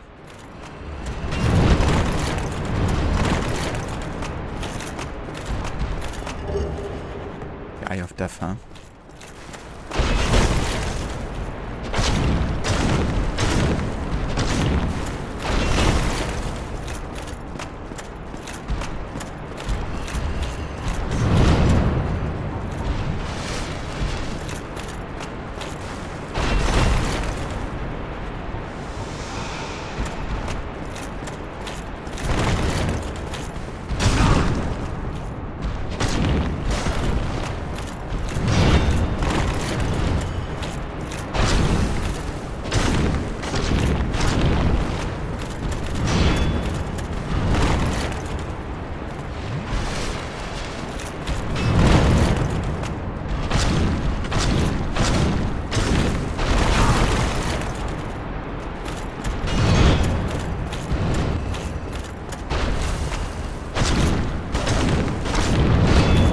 That's what I mean with fighting the environments. Because I'm fighting these really tight spots. Come on now. Fucking hell.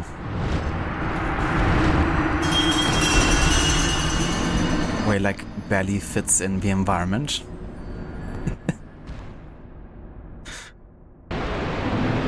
Even the enemy has like almost no room to move.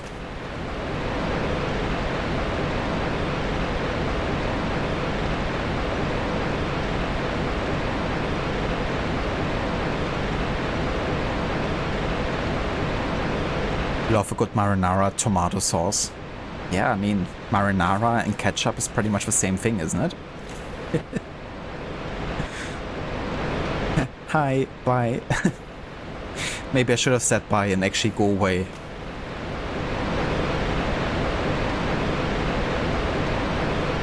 This is where the English language gets confusing. Tomato sauce equals ketchup. Tomato sauce is not ketchup.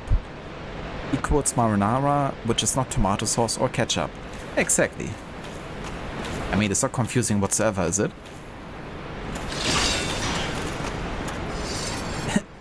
How about lamb sauce? It's really funny because the other day Gordon Ramsay reacted to some of his memes. And that was one of them that was played to him. Wonder if I can make the jump here. Don't want to test it out for at the moment.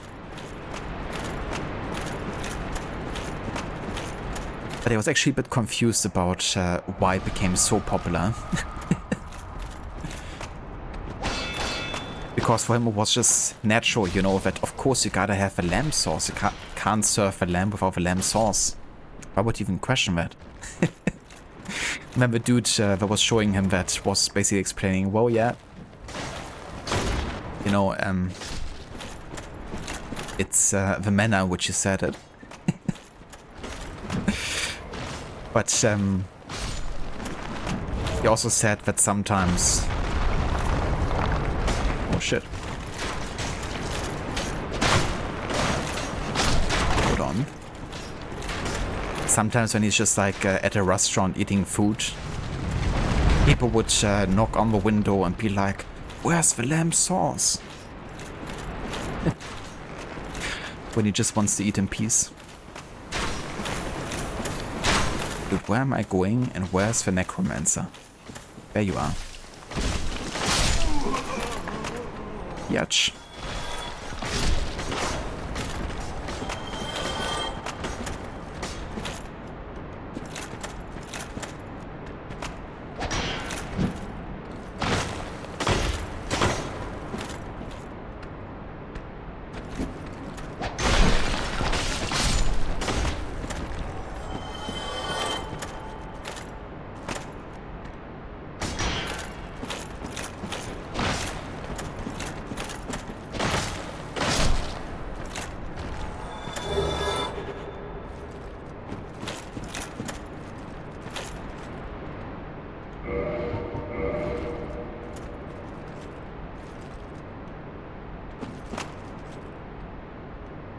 You think you saw a video too? Ah, nice.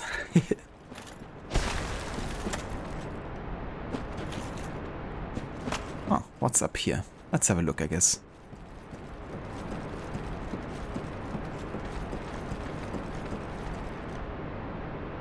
Why is the lamb sauce always gone?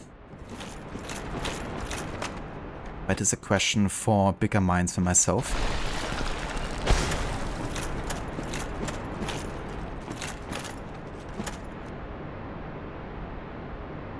There's a nice ring in tune to how he says it. At this point, he should sell lamb sauce.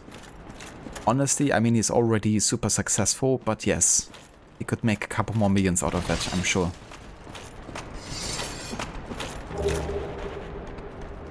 Miracle, the tranquil walk of peace. Okay.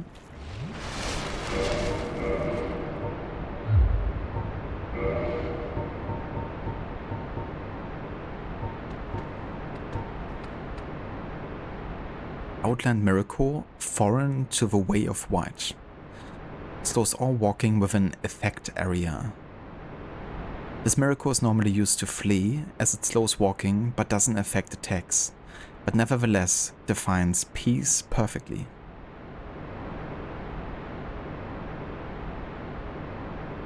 Okay.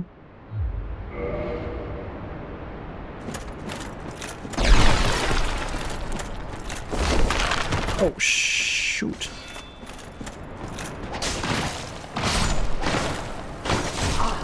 Let me good that game.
Ah, okay. So that's a jump I was thinking about doing, maybe. But I won't.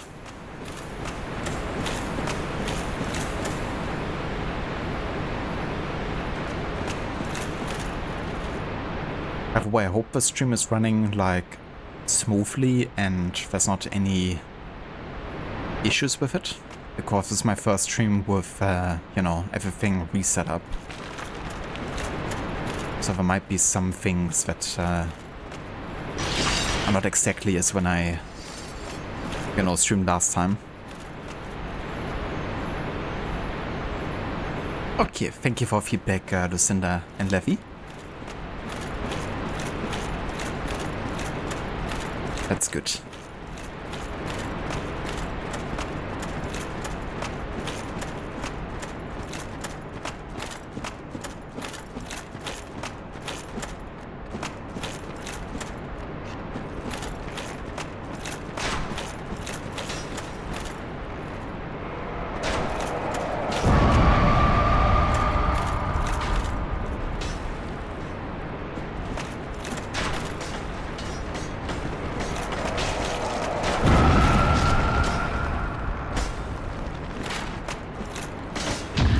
Shit. That parry. These guys are good. They're better at parrying than I am.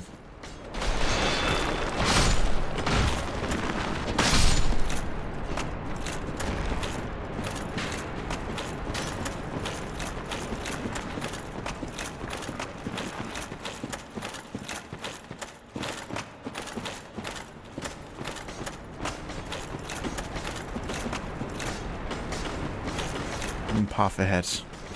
Yeah, I believe it. Yeah, where's this freaking sorcerer that's protecting these guys?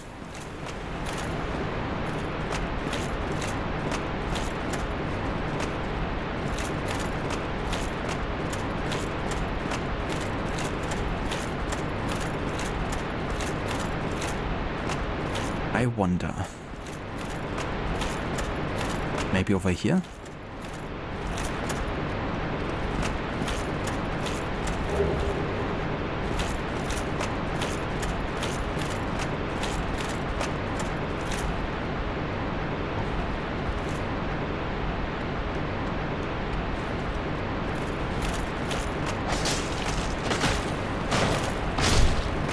Can't believe this dude followed me this far.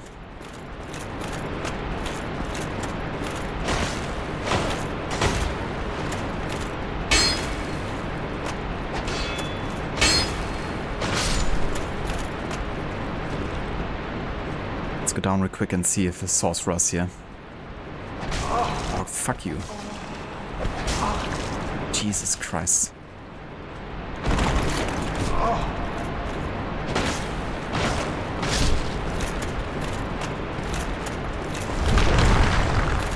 Okay, so there's another trapdoor here.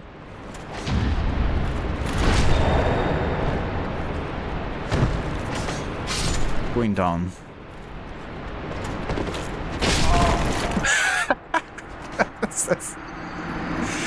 Ah, Jesus Christ. That was perfect.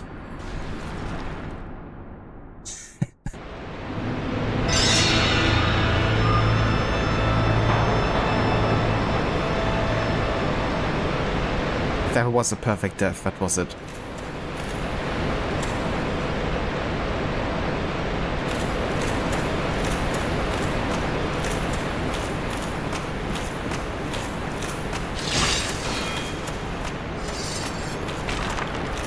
Yeah, these guys are mad lads. The skeletons.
Oh shit. Okay, let's go through here for now.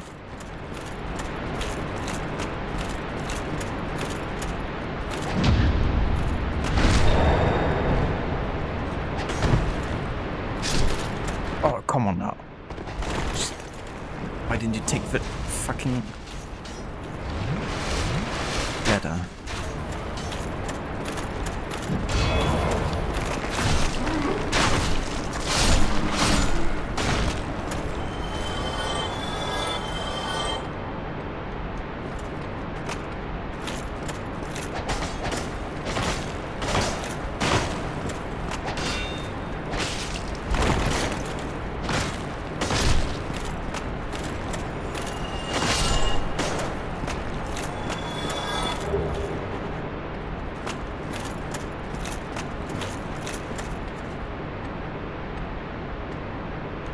Dude?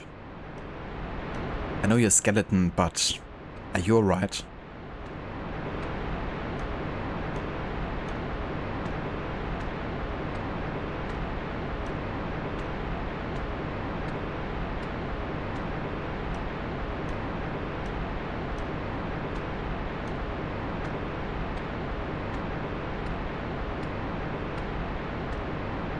If Dutch told you to cut your arm off, you would, wouldn't you?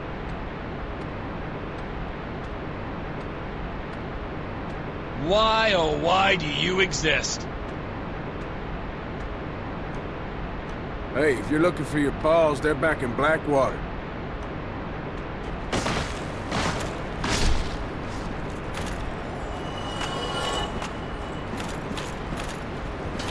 Oh what the fuck are these?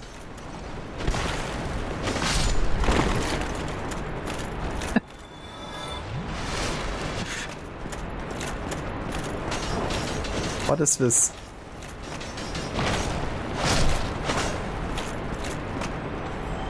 Skeletons fused together with like spiky wheels? Makes sense.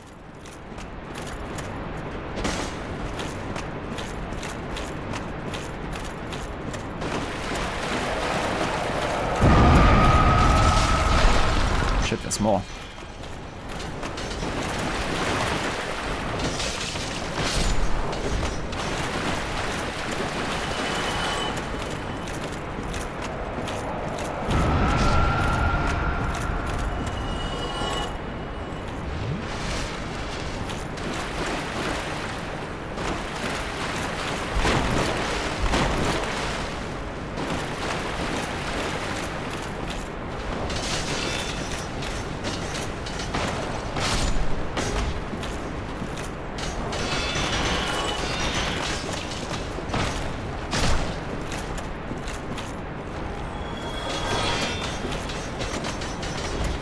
Don't know anymore who are enemies and who are already dead at this point.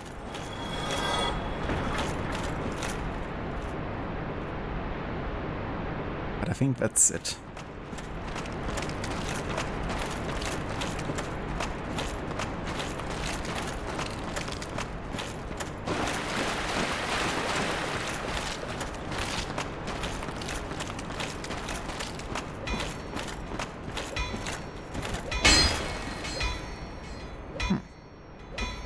Blicksmith around the corner here, it seems.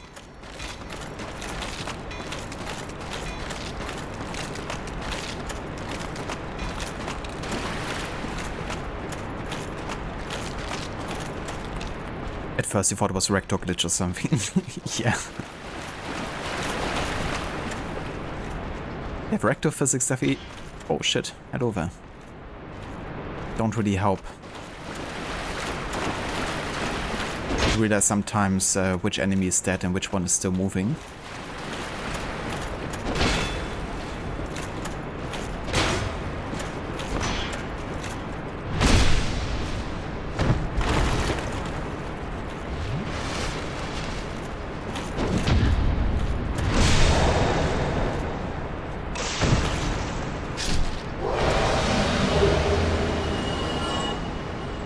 Black Knight's Great Axe. Oh shit.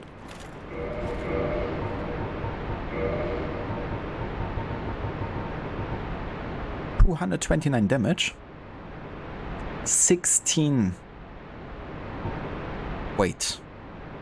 And you need 36 strength to wield this. Whoa. Can't wield it just yet.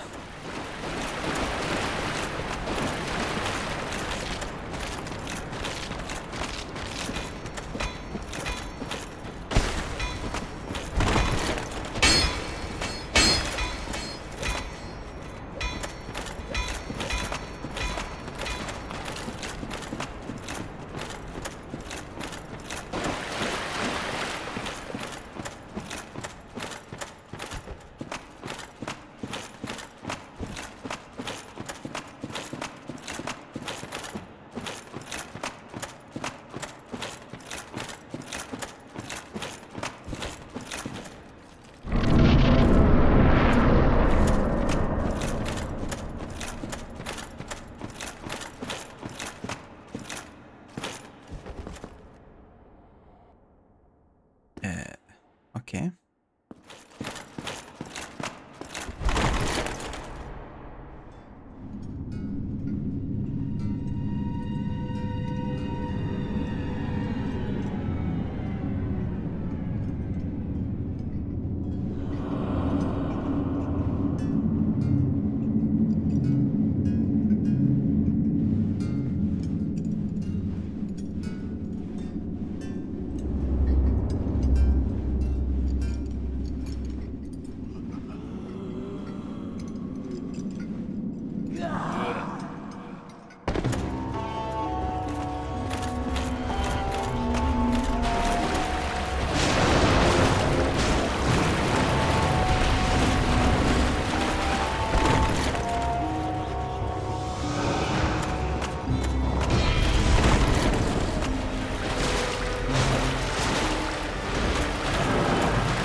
Wasn't much of a challenge now, was it? But I'm also like hugely overleveled, I think, for this part of the game.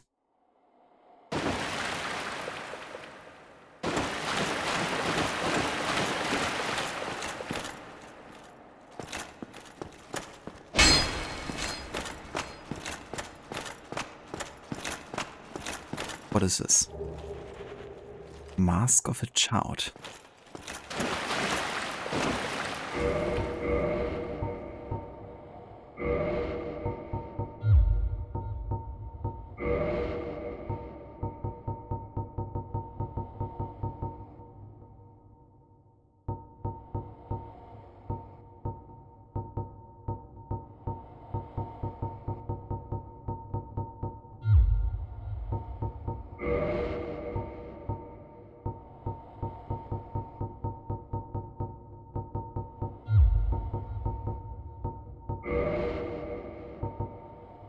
That's an actual, like, helmet I can use, is it?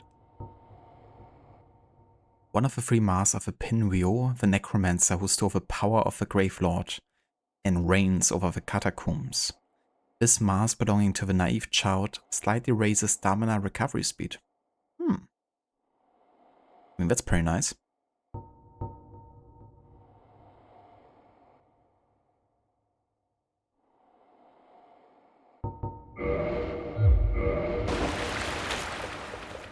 Beautiful.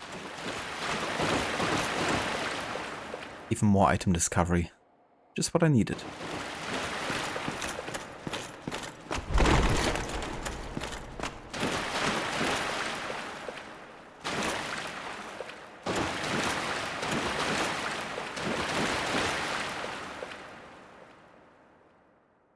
So what happens in that case? Did you pick that item up and store it in the inventory somewhere, or did you leave it because you couldn't weird it?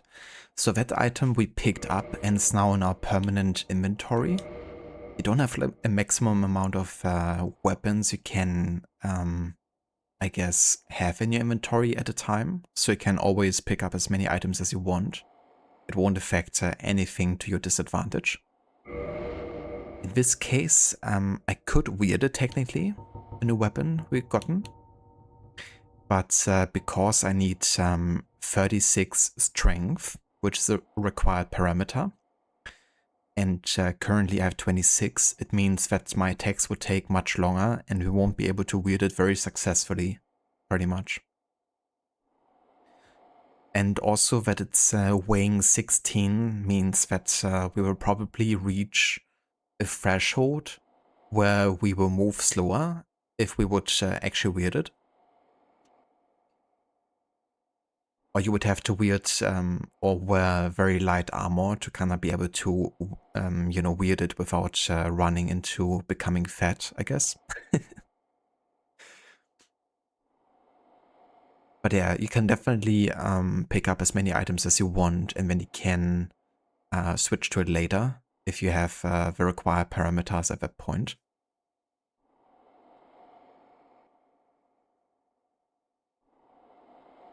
Yeah, that was really easy, that boss fight. Like, all the skeletons were more of a challenge than, you know, this enemy here.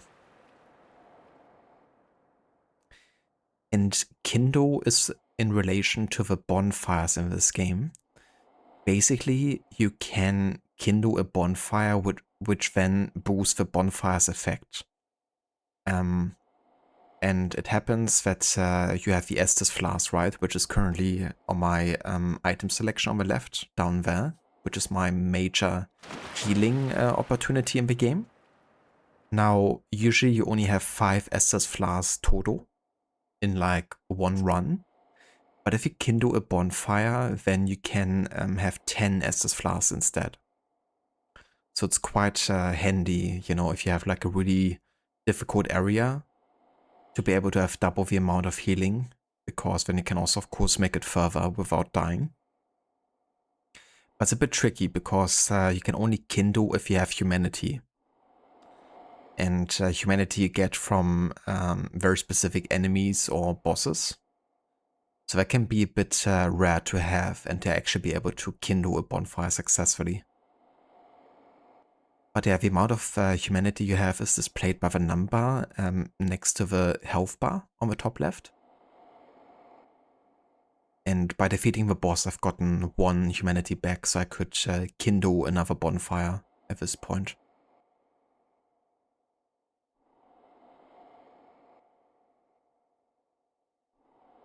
Can you change loadout in any time? You don't have like a pre-selection loadout, but you can definitely, you know, even during a boss fight, I think you could go into the item selection and change items if you wanted to. The difficulty in that is that the game is still running and ongoing if you change anything, so the game doesn't pause. So you have to be very quick and efficient if you want to change anything during a fight. The speedrunners are pretty good for that, but yeah, I usually go into panic mode if I have to change anything during a fight. Because I don't really see what's happening either. The good thing is you can still move even while in the selection. So that's good.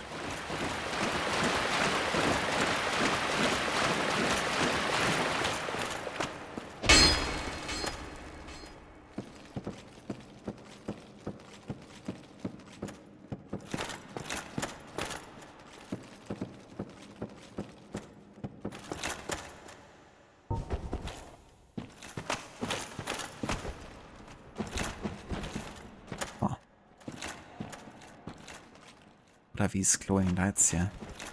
Why can't I interact with it?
gorgeous view ahead.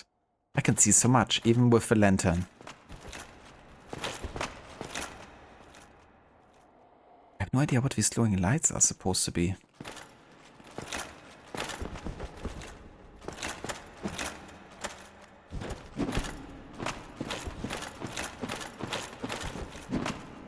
They do look like there's definitely something I should do with them, but I have no clue what.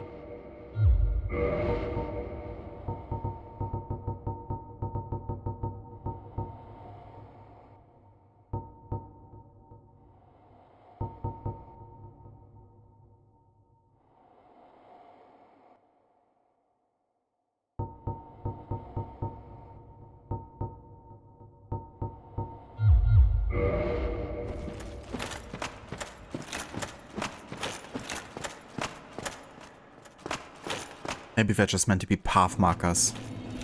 You know, since you barely see anything. That, you know at least where to roughly go. Oh shit. He's supposed to spook and surprise you. Well, didn't work.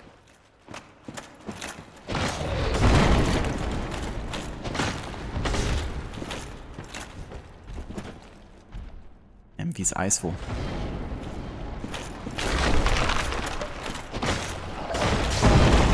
Oh shit, he does damage.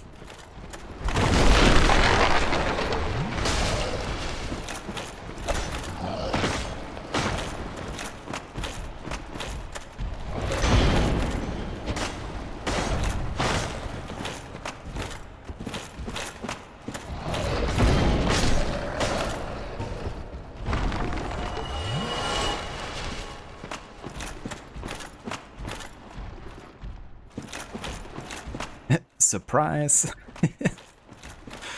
I love those moments in these games. And you just see like a pair of glowing eyes in the dark. And it's like, oh shit.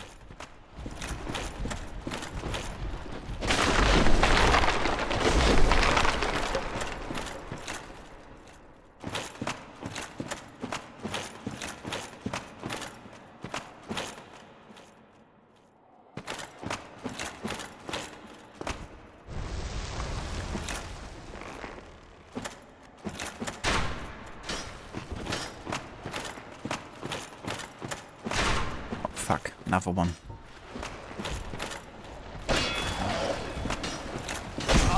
He's trying to kick me down. And he fell down himself. Nope.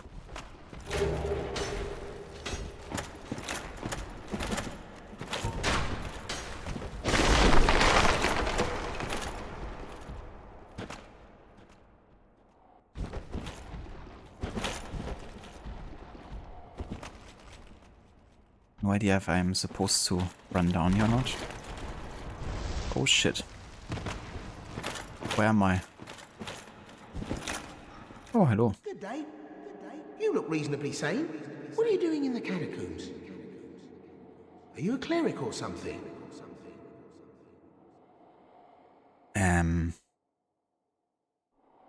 Not really. No? Really? Then I'd have no qualms telling you. There's a fine stash of treasure right down that hole. I found it first, but, well, we're friends now. So I'll split it with you. In any case, have a look. It'll shimmer you blind.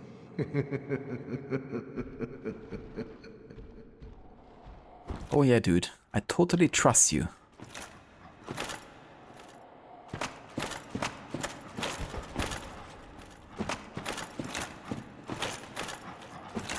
What the fuck? No. Go away. I don't like the sounds you're making. Try kicking. Yeah, honestly, I have a feeling he's gonna betray us.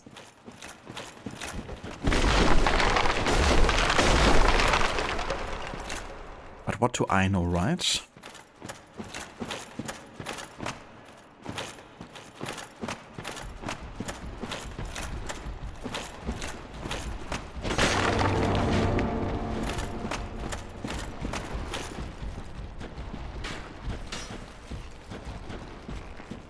That was kind of by accident. I have no idea where we're going. It's so freaking dark here. Oh, what the fuck? What's this? Jesus.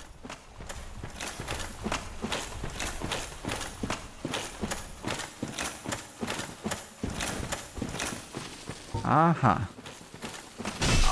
I see how it is. I see how it is.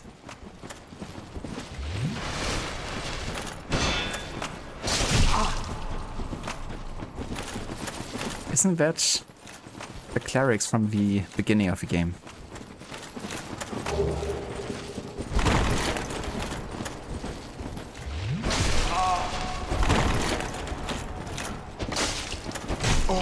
Fucking hell. What of... Why can they see in the dark and I can't? Bullshit.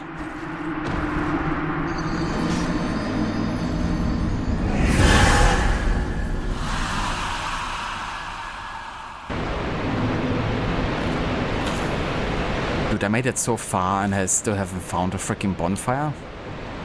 Seriously? I guess I must have missed it.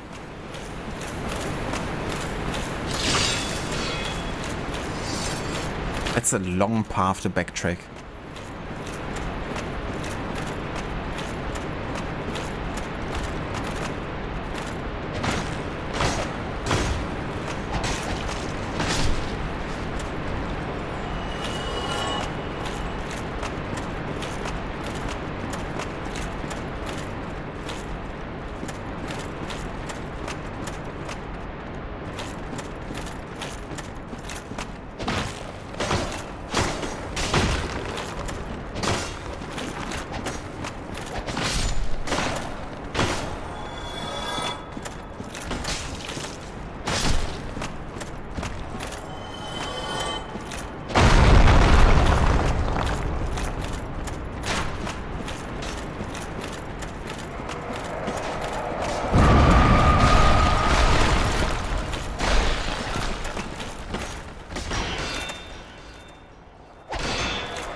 Accidentally backstabbed a friendly in Demon's Souls.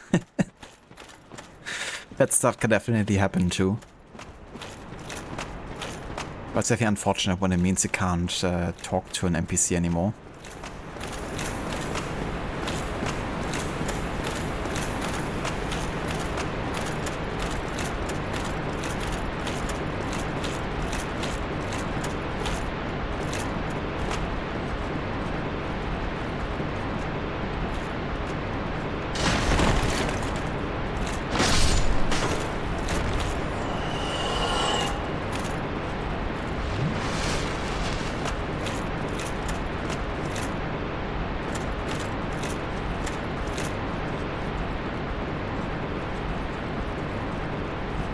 Must have been the wind.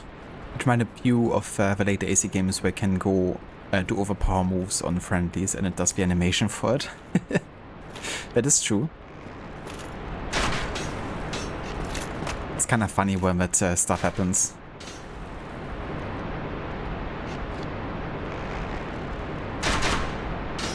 Or for some reason you can trigger animations on enemies, on allies. And they don't even take any damage. And then there's Odyssey, where you attack an enemy and all the people that should be friendly to you just decide to make you the personal enemy. Even the freaking chickens.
Ah, Jesus, these guys. Especially since they're still moving after they're freaking dead, so it's like, why does a dead dude just all of a sudden damage me?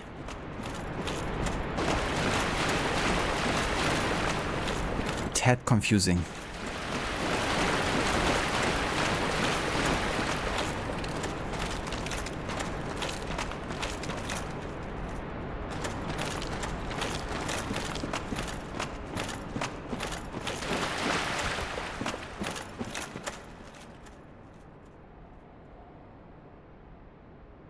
The CBB?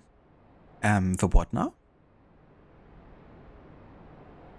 CDPR just pulled the best joke for April Fool's Day. They posted a video indicating Witcher 3 will get a new DLC, but of course it was another thing entirely. Did they?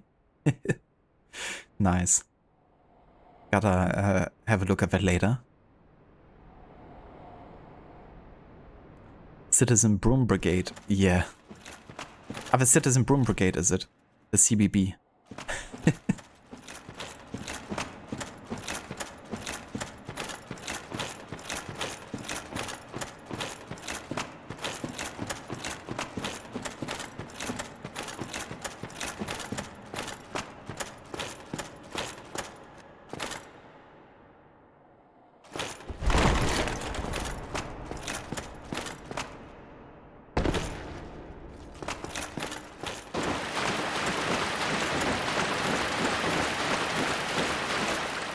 Can't believe they don't give you a bonfire after the boss fight. Definitely feel like there should be one, but maybe I just missed it.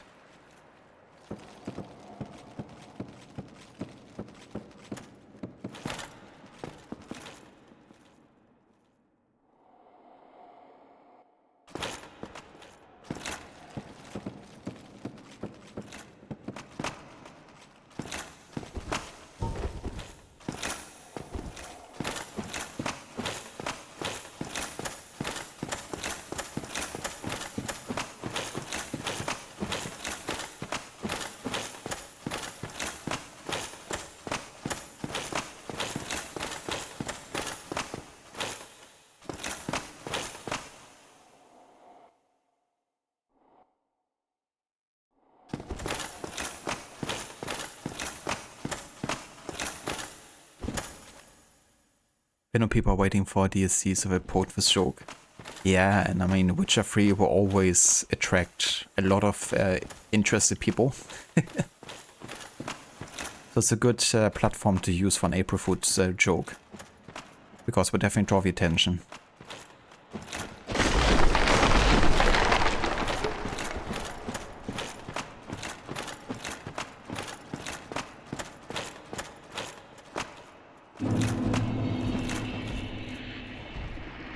This dude again.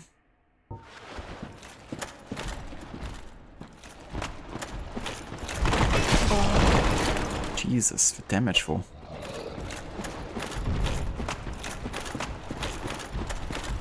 Oh no. No. Well, that's what happens when you walk in the dark.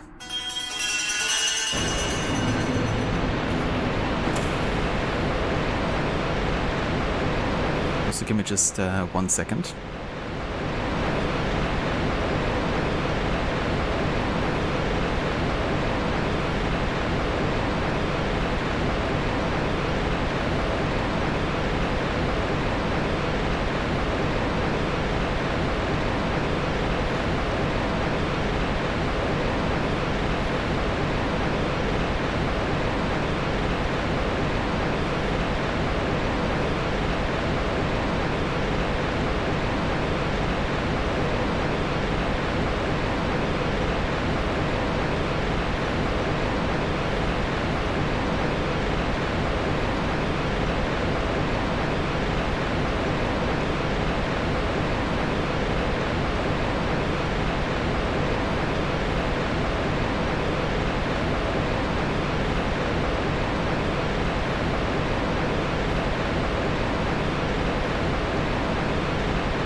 Alright, I'm back. Yeah, listen that. Animator. That was like, well, never mind. I have no idea where I'm going, apparently. Literally a blind playthrough, indeed. One of the times where it's appropriate to call it a blind playthrough.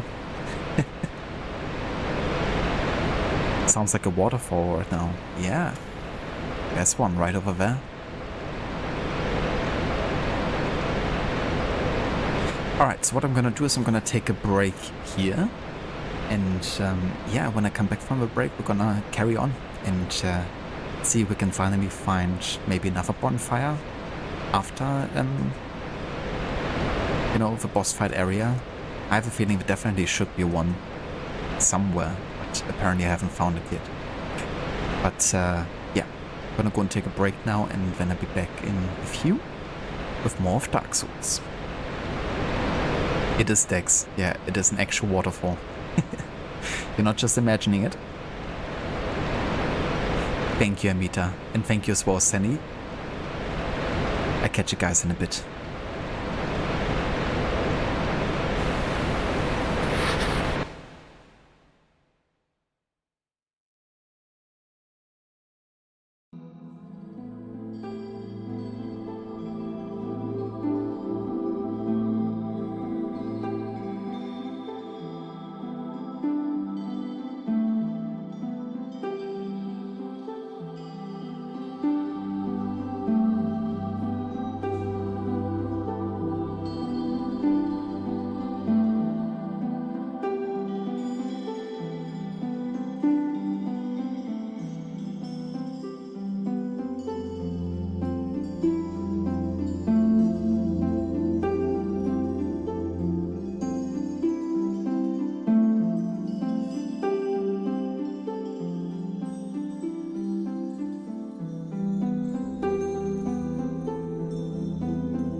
get away from this super loud waterfall.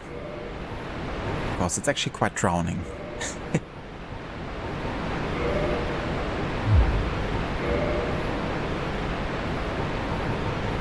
In fact, I'm gonna turn down the sound volume a little bit because it's quite loud. Or maybe just one higher.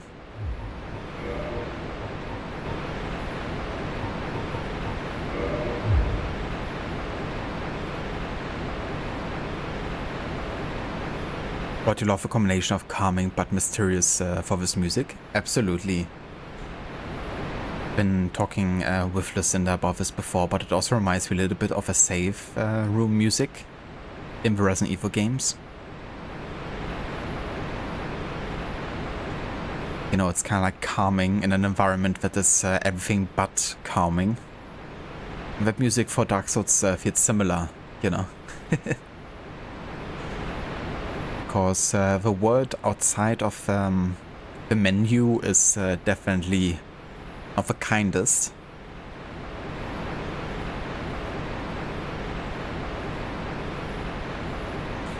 Thank you, I'm in a bear suit. Welcome back as well to you, and welcome back as well, Rod. Had a good break, thank you. And yeah, now I guess we're gonna try to find the way forward here. The Catacombs and the Tombs of the Giants. Yeah, it definitely has like a bit of a similar vibe. At least to what I heard of Resident Evil soundtracks.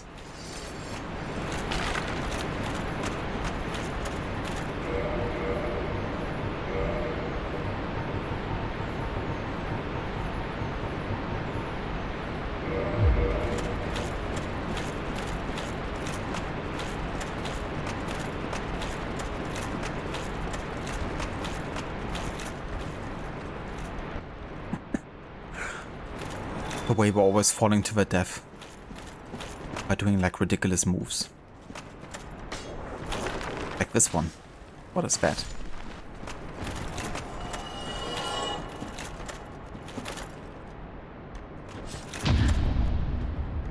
And then they like perfectly counter and parry.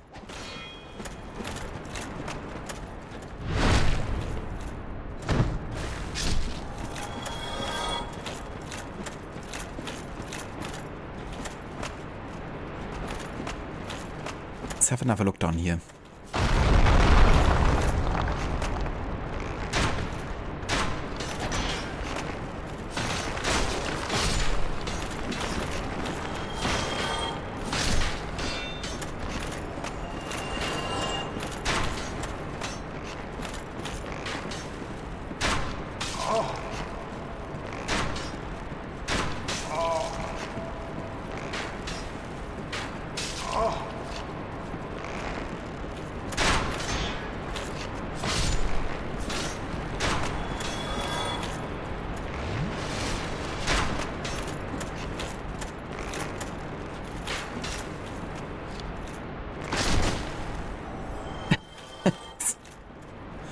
Amazing.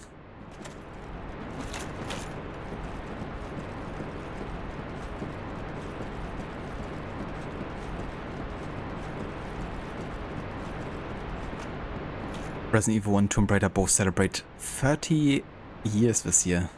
That is crazy.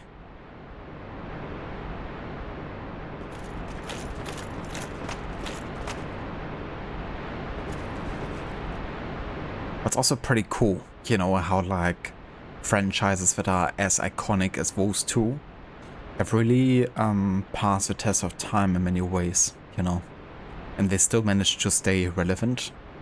I mean, especially Resident Evil, and let's hope that, you know, Tomb Raider also has some great games on the horizon with what's been announced.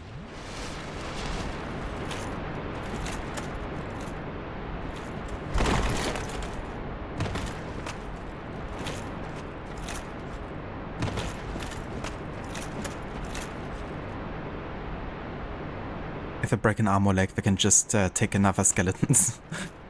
Pretty much, yeah. I don't mind taking a bit of damage or having one of her limbs cut off. Bitches, take another one. Boromir, is that you? Gotta tank all the arrows.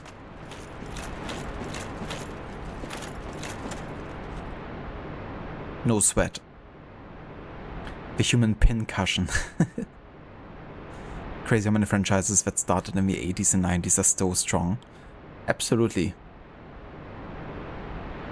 I hope that when Assassin's Creed becomes 30 years old, that things are looking good for the franchise. Although it's still a bit of time away.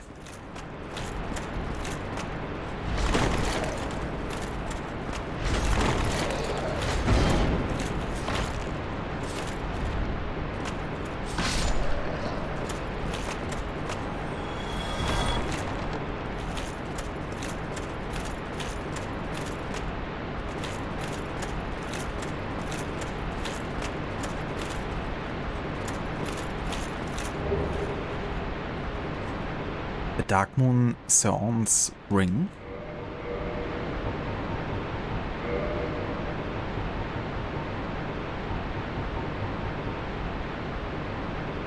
Grants additional attunement slots. Interesting. So for Mage, this is a ring you gotta have, really. Means you can assign more spells.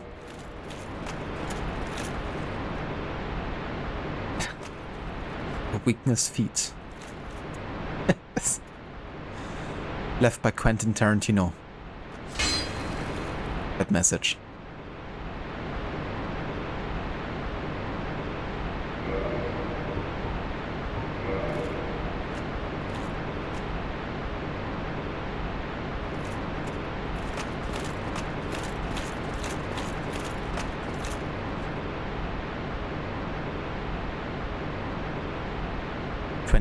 will be its 30th. Yeah.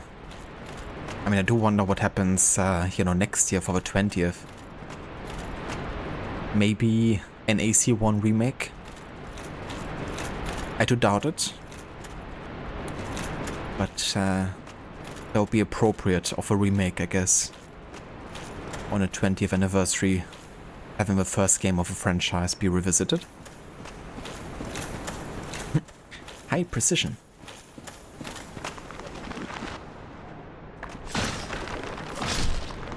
Yeah. Precision gather.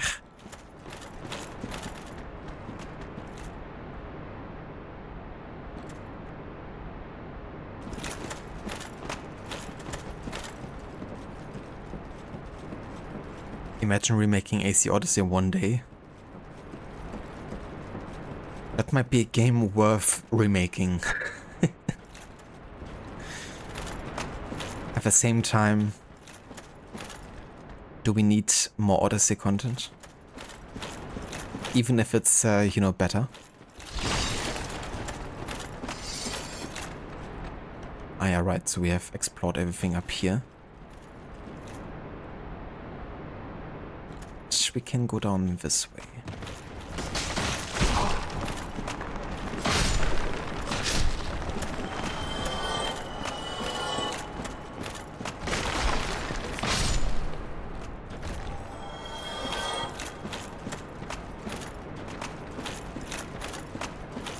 I gotta say, the crystal halberd is actually really good. Especially in this area. Because you want to bring a bit of distance between you and the skeletons.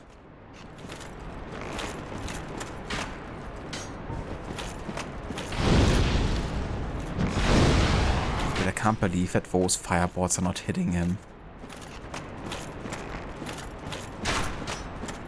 It's kinda annoying.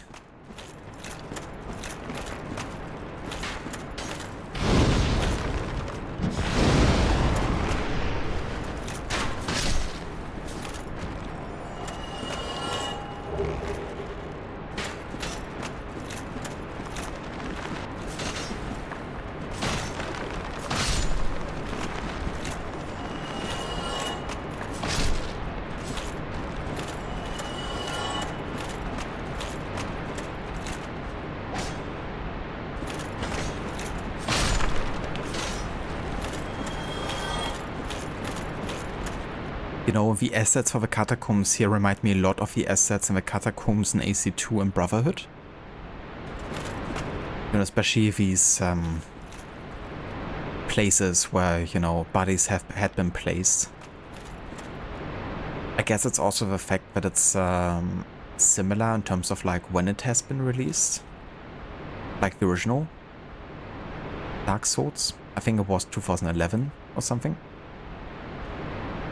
And I mean AC2 and Brotherhood were 2009 and 10. But I guess it's like, you know, similar era of graphics plus similar environments.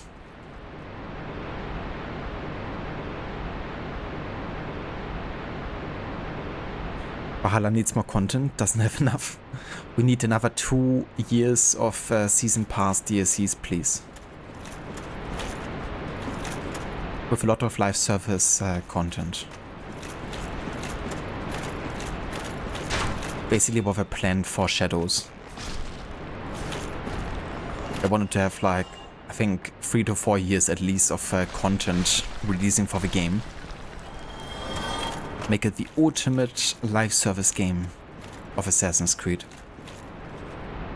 Guess it didn't work out so well. Which is really good, honestly, you know. Because it seems like Ubisoft is actually taking some lessons from it.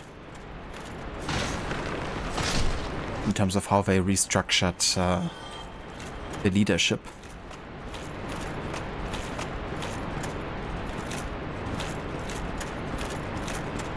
It's great they got Gaston back on board.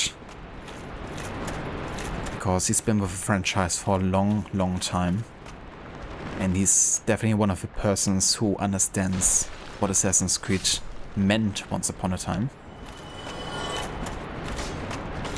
In the same boat as Darby McDevitt.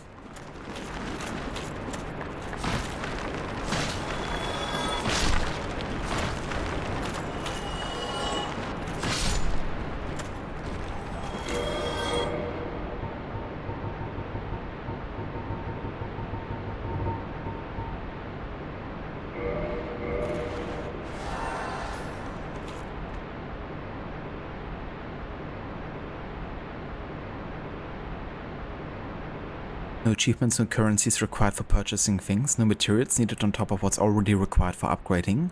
Need more side quests about finding one's lord. That sounds like a plan.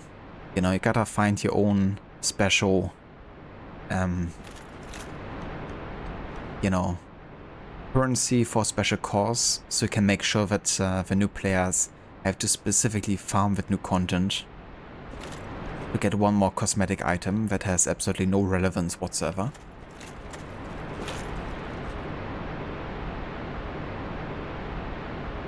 I do hope so as well, you know, that they breathe new life into things, that maybe also return to some of the things that made Assassin's Creed, you know, beloved. But of course it's no guarantee if upper management is, you know, telling them to do things a specific way.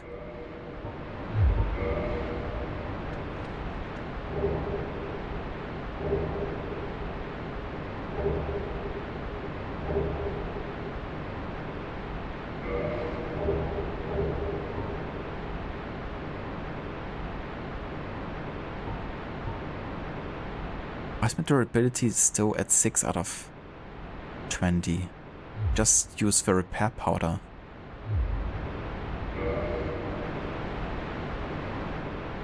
Weird. Guess it didn't do anything.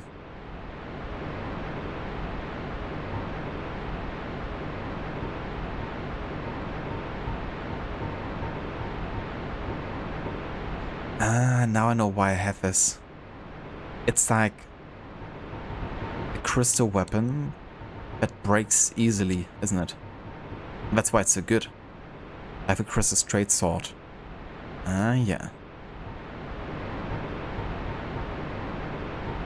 Oh, I knew there was a catch because that was way too good of a weapon. But yeah, it breaks very easily, so I can't use it for super long.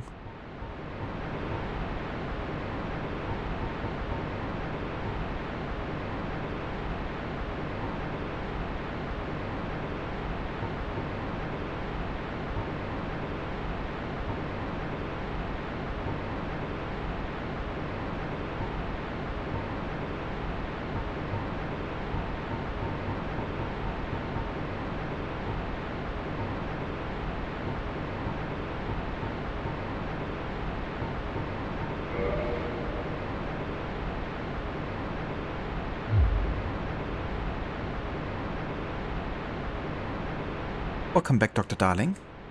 What is this, dying without you? Yeah, we died like 5 times today, I think, already. My last death was 4 damage in complete darkness.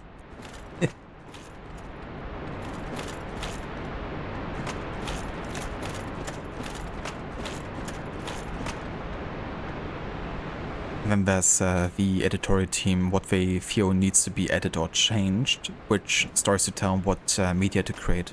That as well. Yeah, there's a lot of factors coming into place and to determine how a game turns out.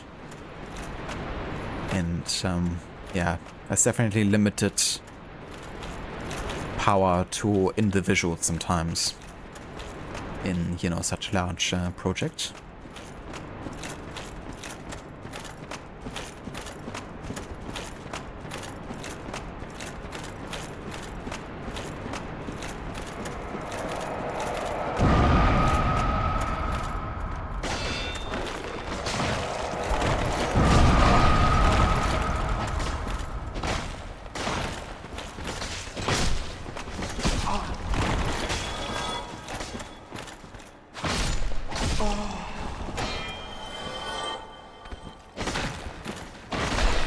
Now this weapon is at risk too. All my weapons are at risk. Not like this.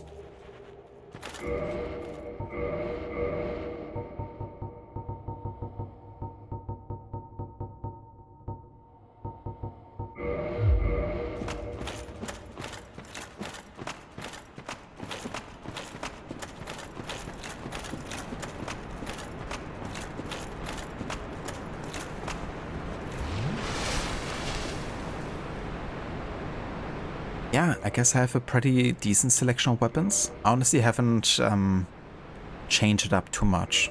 I've been mainly using the Laito as my primary weapon. This one. And then the Bauta side sword, which now is like a raw version of it. And then I've recently discovered that I had a lightning spear, which was pretty cool. It doesn't do too much damage against the skeletons, I don't think. So I haven't been using it here. But yeah, this is pretty neat. Then my new favorite has been the Crystal Halberd, but this one will break quite soon, so can't use it too long.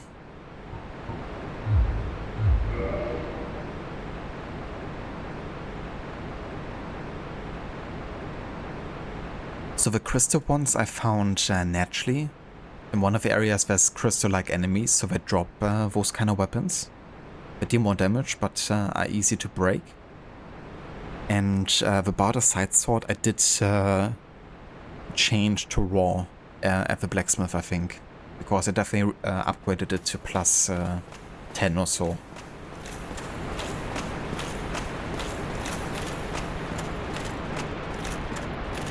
Yeah, the crystal weapons I found like that.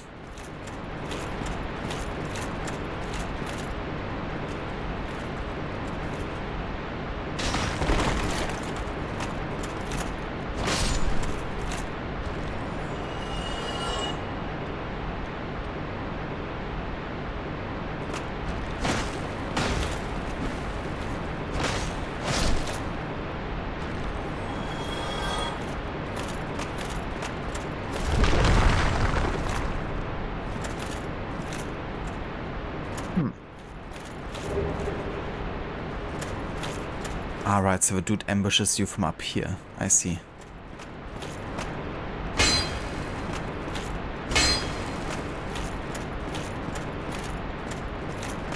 But now he isn't here anymore. Oh shit.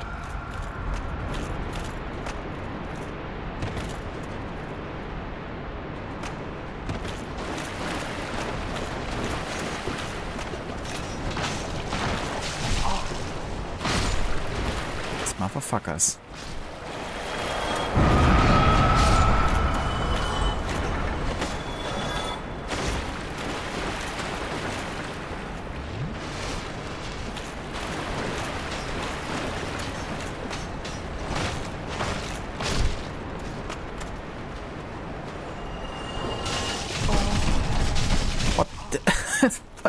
Jesus.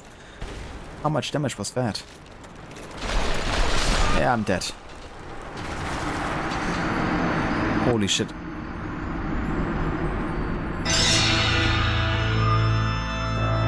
That was straight up abuse right there.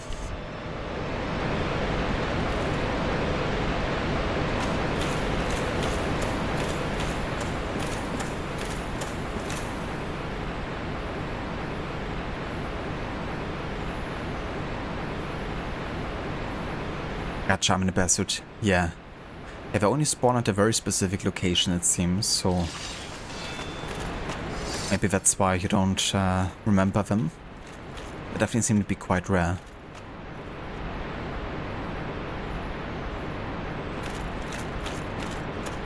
And yeah, honestly, I didn't have too much problem with them previously, but it was also the first time they got to actually hit me in the back. So, gotta remind myself not to repeat that mistake.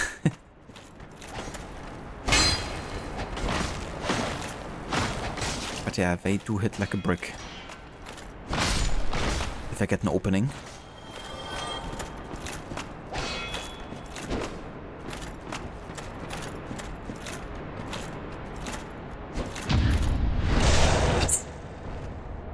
The delayed animation.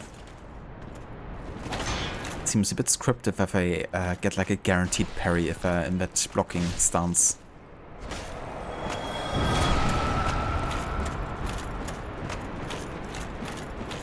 A new parry god has emerged. No kidding, like some of these guys are really good at parrying.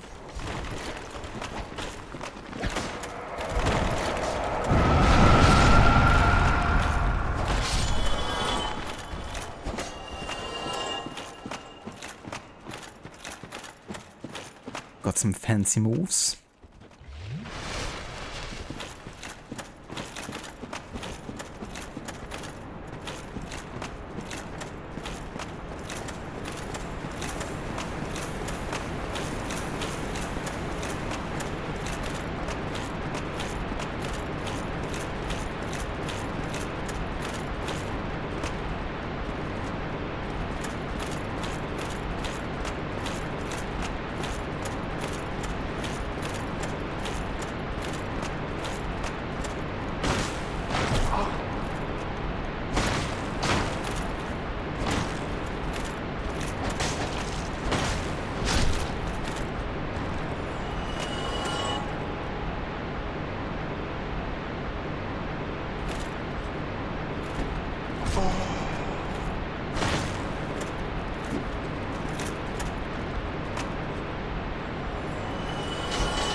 High precision parry.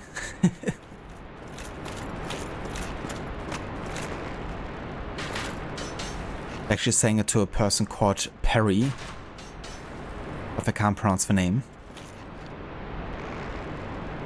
Or they're from Manchester.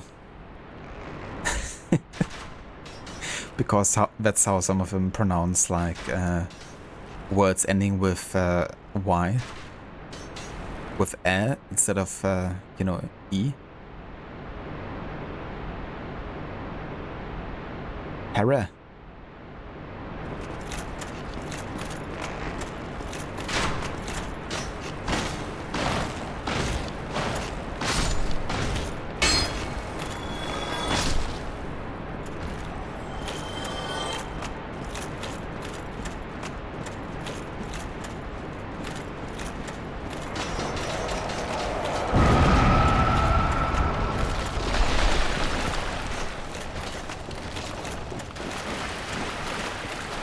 Keep rolling, rolling, rolling, rolling. What?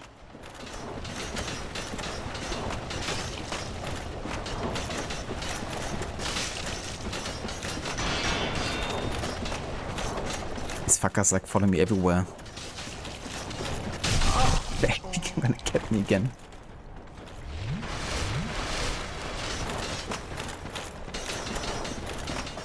Okay, they fuck off now.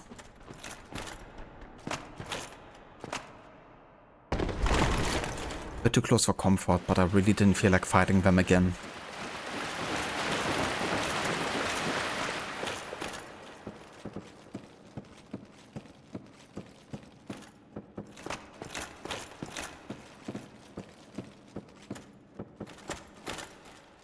Okay, here we are again. Gotta say, even though the Crystal Hobbit will break soon, I can't repair it apparently, so I might as well use it until it breaks. Because against these bigger enemies lurking in the dark, it's actually a great weapon. Because you get a lot of distance, a lot of damage, and you don't have to get like super close.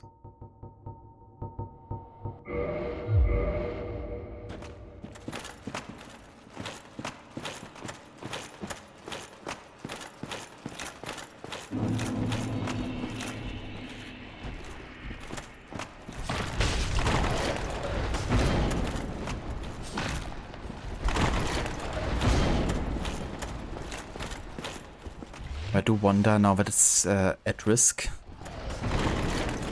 if it actually deals less damage.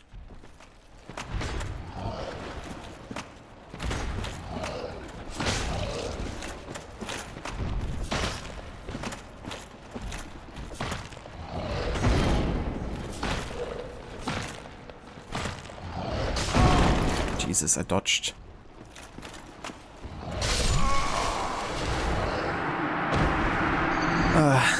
These guys are so annoying. Literally killed me the moment I tried to heal.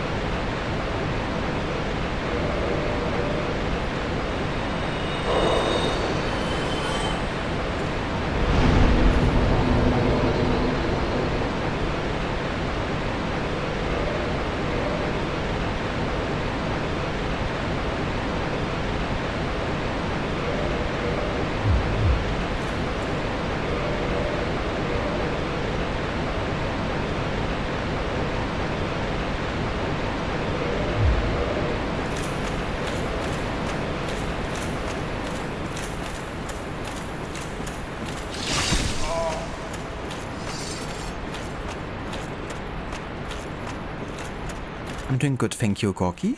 How are you today?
still curious about this area. It feels like this wall might be broken by something else. There's clearly a blacksmith behind, but I guess what could be is that I have to lure one of the spirits here. You know, the ones that explode, and maybe it does get rid of a wall? It would be worth a try next time.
Let's see if I can make a jump over here.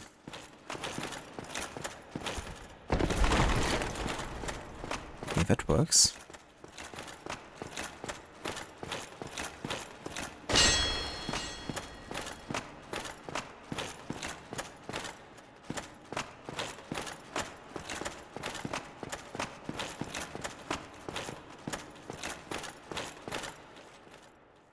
But it doesn't seem like that leads to anything substantial.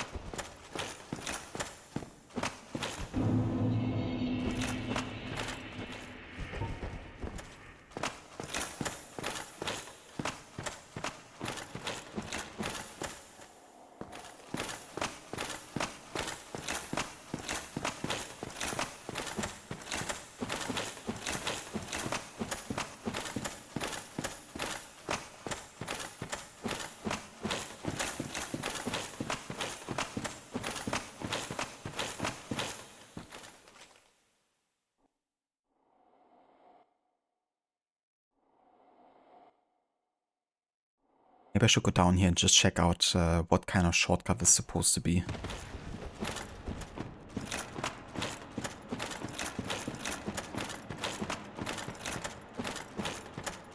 Ah, okay, so it's literally just getting back to before the boss fight. Okay. Now we know.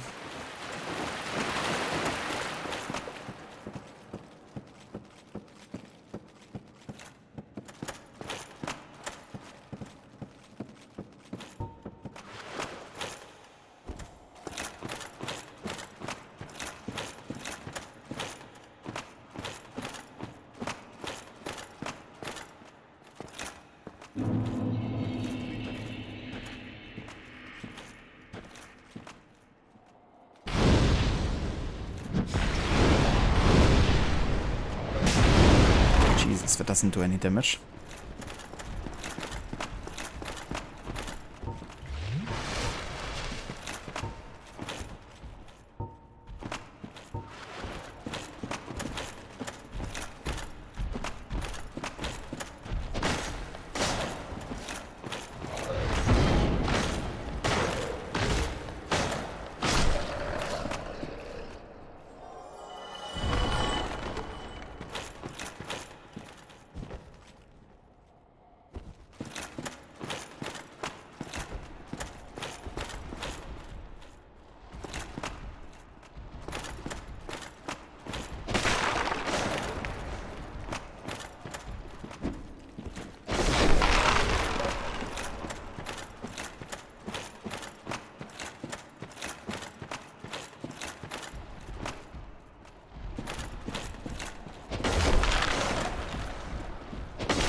Jesus, it's 2. Oh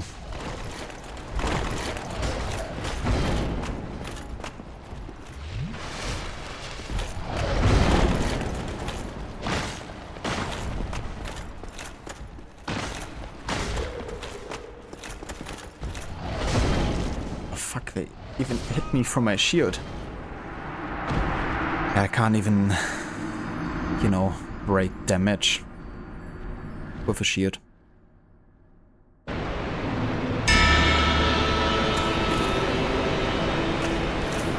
I have to say, not the biggest fan of the part we're currently at here. I really feel like we need and we're missing a bonfire at the start of the next area. I couldn't find one. I looked everywhere.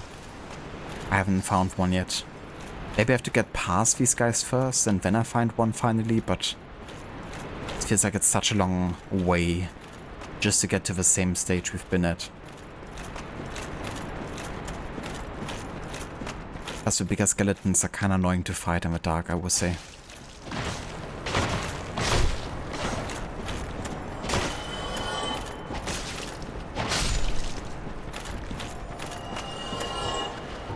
Get out of the way!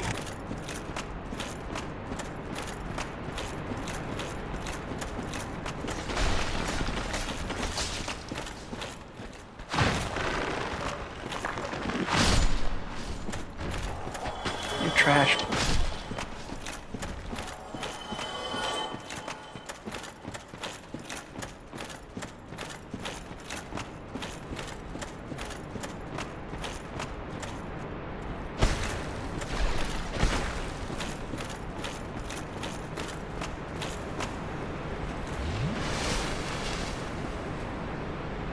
How many Milord swords have you collected today? Not so many. To be honest. Progress has been tame. I mean, we got, you know, another boss fight done, but it was honestly very easy because it was way under our level, it seems. The boss of the Catacombs.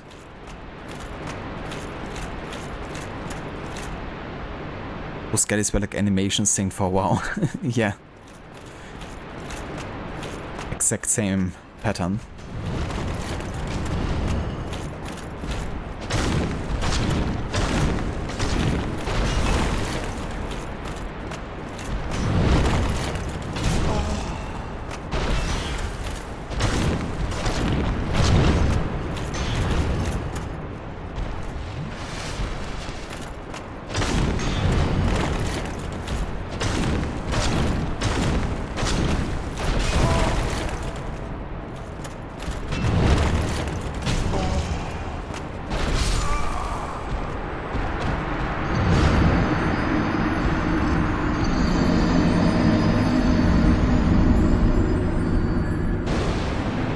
Double Dark Souls death sound.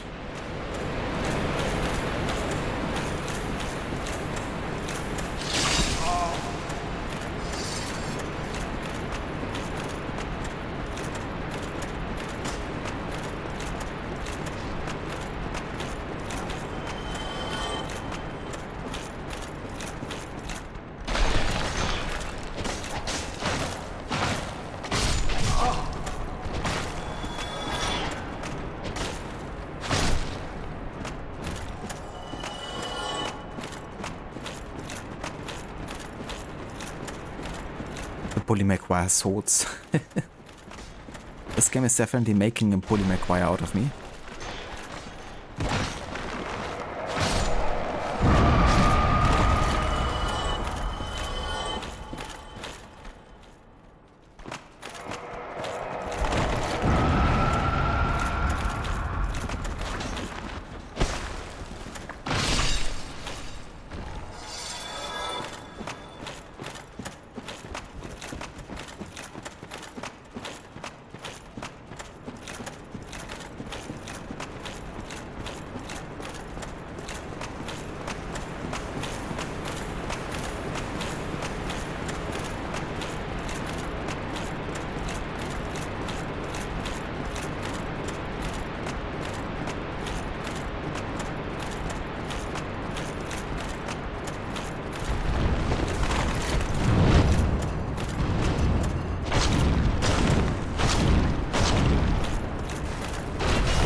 What did that hit me?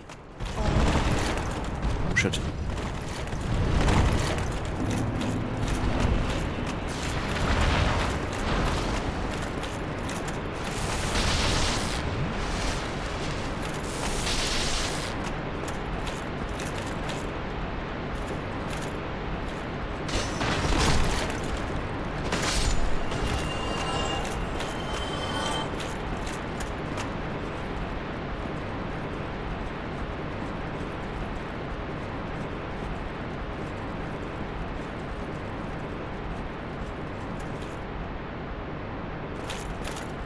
Sees Lord So, look a little Goblin Jr. Yeah, I wish I would see a Lord So, but so far we haven't encountered one yet.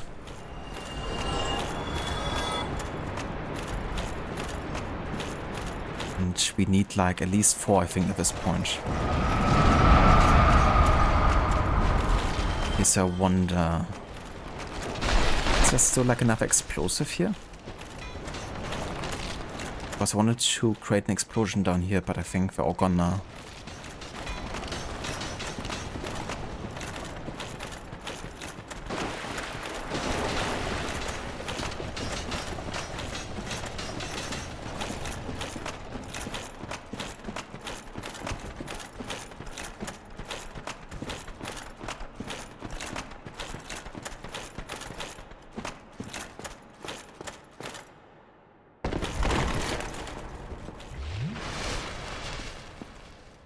Met the Bone Wheelie boys. Did they kill you at all? They did one time, yeah.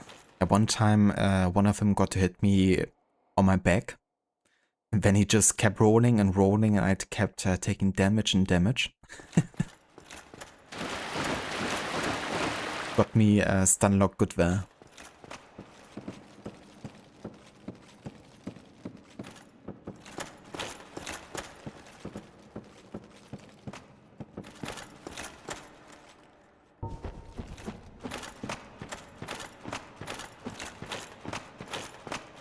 So there really is no bonfire for this next area.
Yeah, I knew it.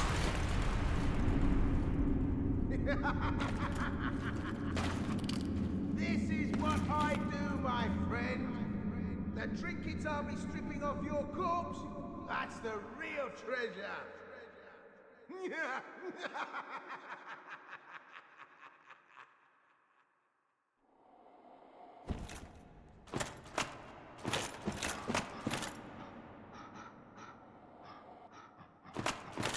What a dick. Ah ja, wir geben another Skull Lantern here.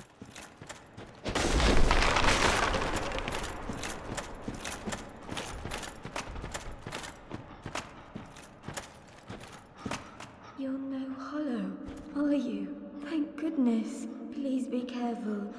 There are 2 fierce hollows not far from here. They were once brave knights, my former escorts. Who would let such strong spirits be hollowed so? Heavens, is there nothing at all to be done? You're no hollow. Please be careful. They were...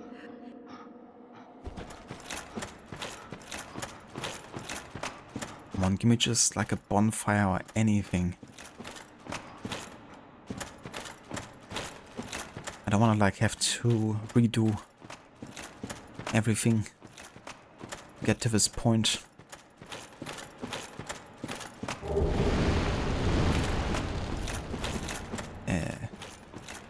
Oh shit. These guys.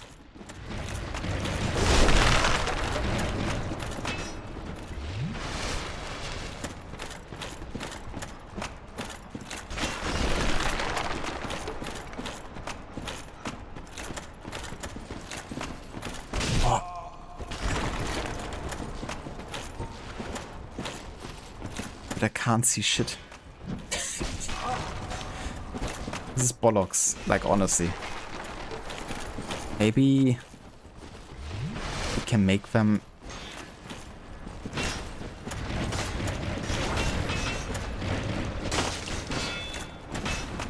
fall down here or something, or maybe get hit by the other enemies.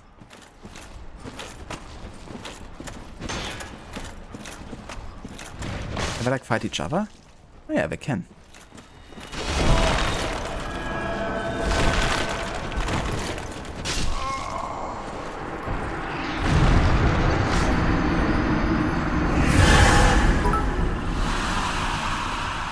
Maybe you should try to not get hit, Kappa.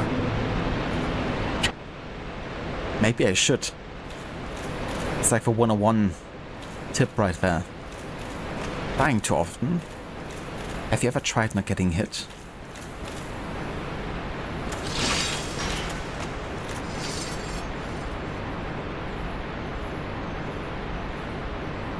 Imagine if he had very little, then the joke would be on him. No kidding. I mean, at this point I barely have any swords. So he's not getting much of that.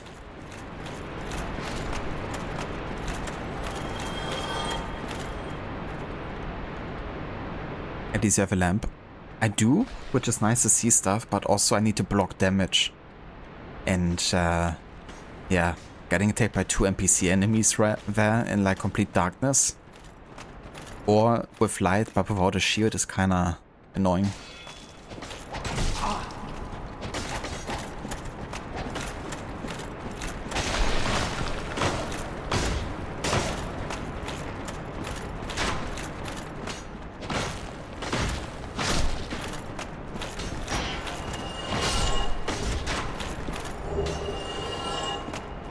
Thank you for the 100 bits as well, Dr. Darling.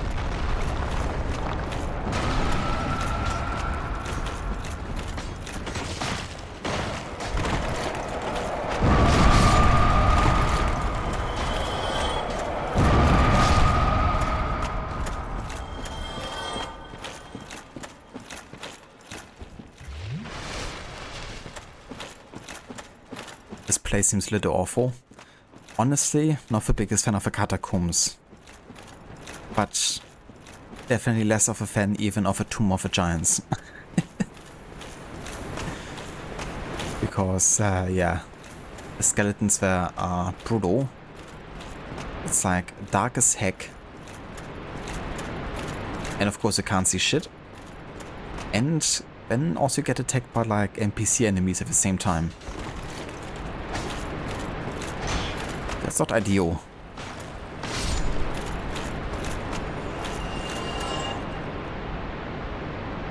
But at least now I have a justification to attack that NPC if I try to trick us.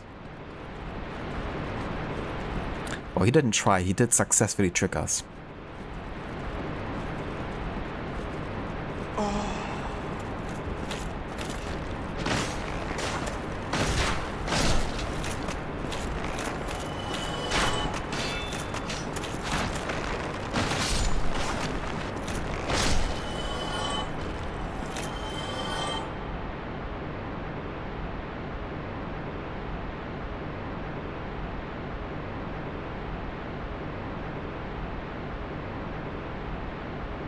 Oh yeah, that's understandable, Dr. Darling. Well, I appreciate the bits, but definitely make sure to have, you know, enough for yourself as well. For the rest of the month? Hopefully you don't mean for the rest of April, because that's still a pretty long month.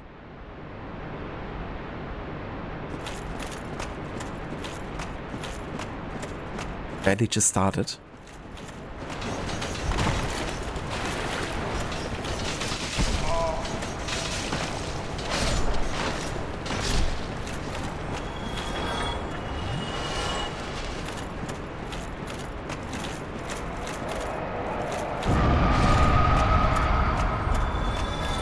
So maybe I can lure this explosive thing over here.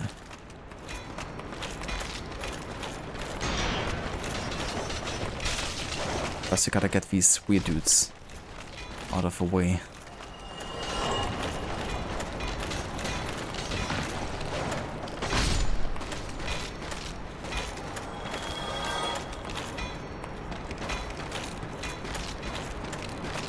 Alright, follow me.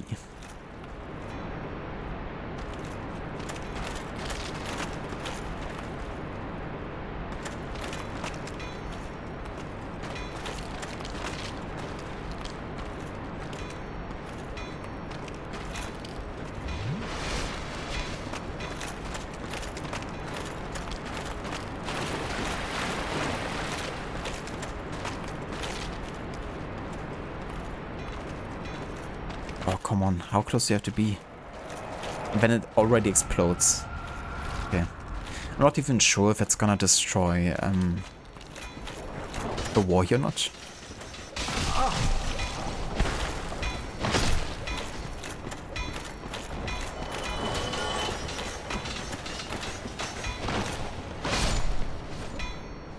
But it would be worth a try at least.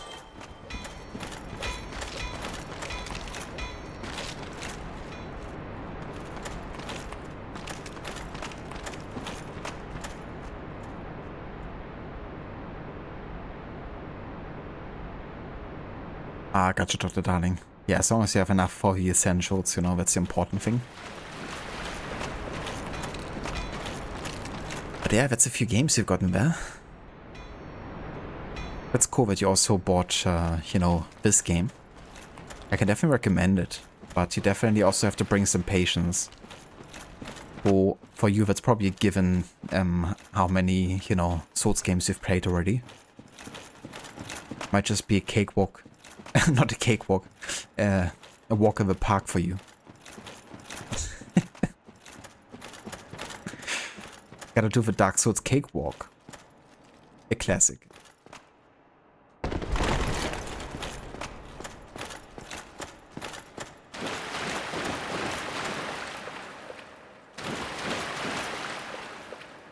wonder if the symbols here mean anything.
you.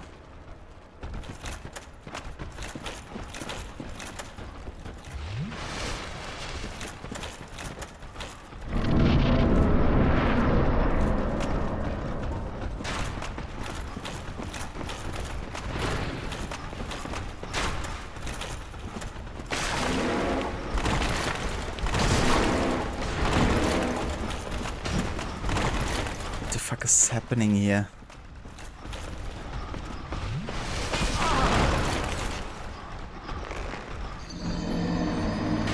Dude, this place is the worst. You know, I think it's kind of funny how every time I'm at a new area, I'm thinking like, okay, this is actually the worst area I've been to yet. In terms of like annoying things you have to deal with. In this case, you know, again, huge heights, complete darkness and oversized enemies. And it's always getting a notch worse. Like, it's getting, you know, worse another time, yet again.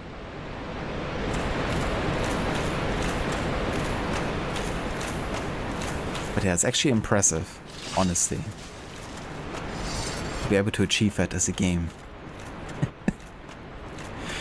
But yeah, if I only just had like some freaking checkpoint in the area, you know, like the fact that I have to run through this entire, through the entire catacombs just to get there is the most annoying part of all this, honestly. At this point, I don't even want to fight anybody anymore. I just want to run through it as quickly as I can. I wouldn't block my way.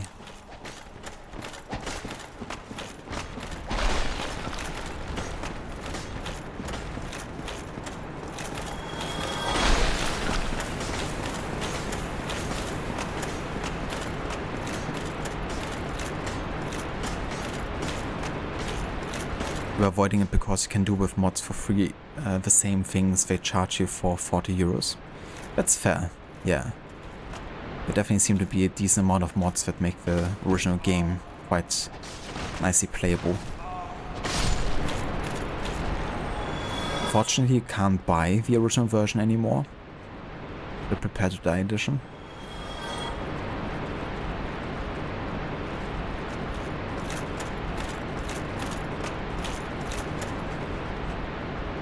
And it does have some pretty bad FPS issues, I think.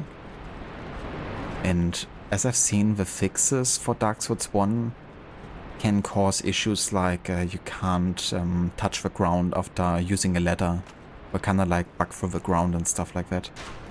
So I didn't really want to bother too much with the original version after all. The performance is better on the remaster, and I have to deal with less bugs, I guess.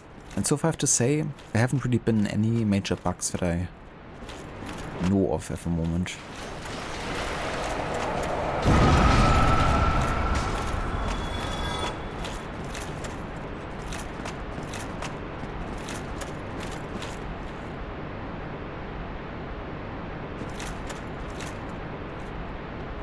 Also, you had good experiences with it, I'm the best. That's good. What the heck? Speaking of no bugs. Went straight for war there.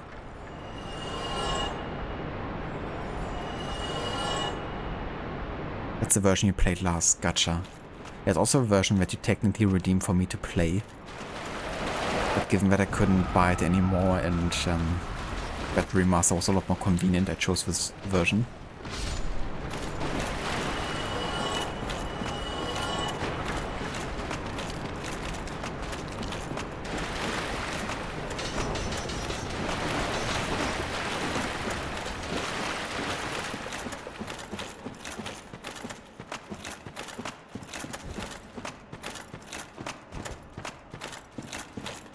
Ah yeah, I saw that too, that they had like an offer for existing players that already had the original version.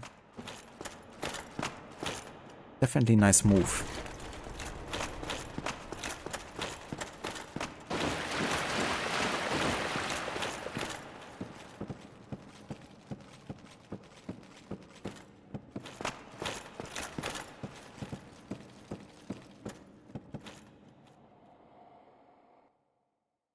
Yeah, I think it's one of those situations where as soon as you have a remaster version, they pull the original version from the stores.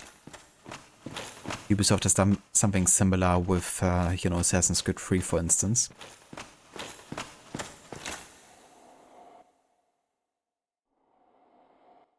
Oh, really, Dr. Darling?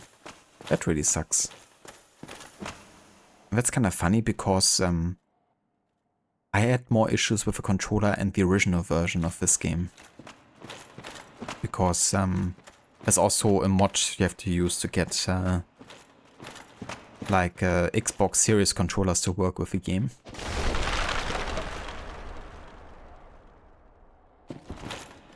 I think even Dark Souls 2 is the same when they release Scholar of the First Sin version. Yeah, that's the one that I have for Dark Souls 2. The Scholar of the Sin one.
Jesus, look at these huge arrows.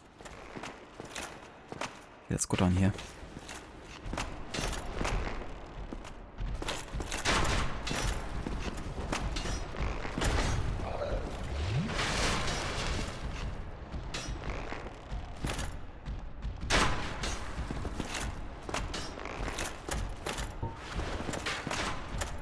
I have to say, this area is, like, honestly really bad.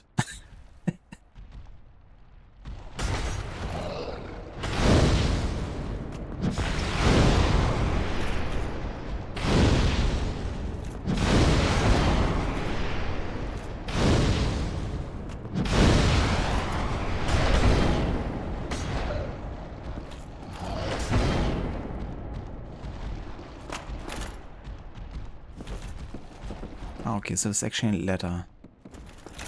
Good to know.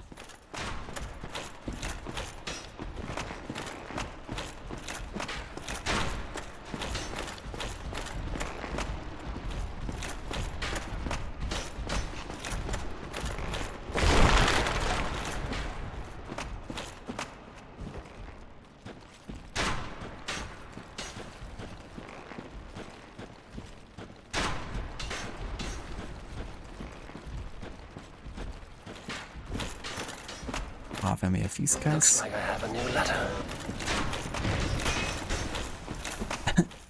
A letter? For me? Oh, great. We have these guys again. Oh, honestly. What the fuck?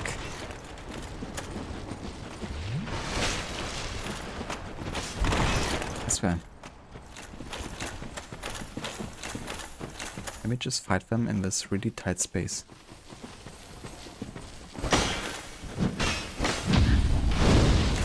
Oh fuck, wrong weapon.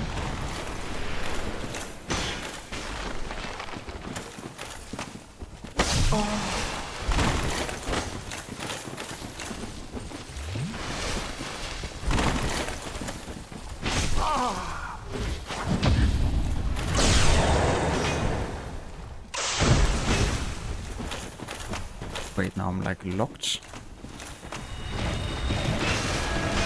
Ah yeah, now we got these guys.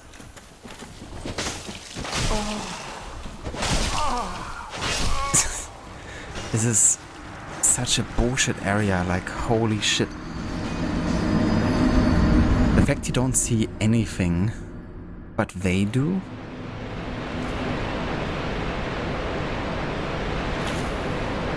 Like, honestly, fighting 2 NPCs at the same time is already, you know, difficult enough. Having to do it in complete darkness so you don't even see when the attacks are incoming sometimes is just... And then I don't even get a bonfire close to that area so I can try again quickly. Like, honestly, this is killing some joy right now. Having to go through this freaking area every single time just to get my ass kicked by darkness.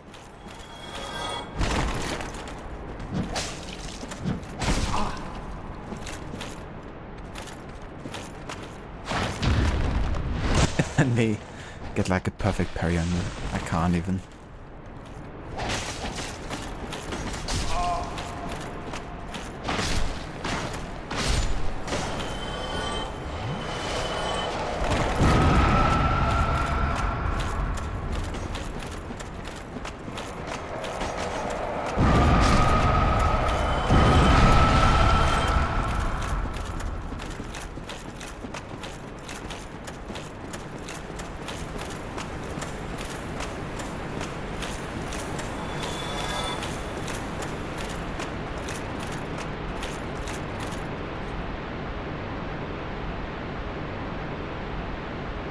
Lots of things you prefer with Scholar, but a few enemy placements and balancing you liked on the original Dark Souls 2 release, so you're glad you still have access to the original as well.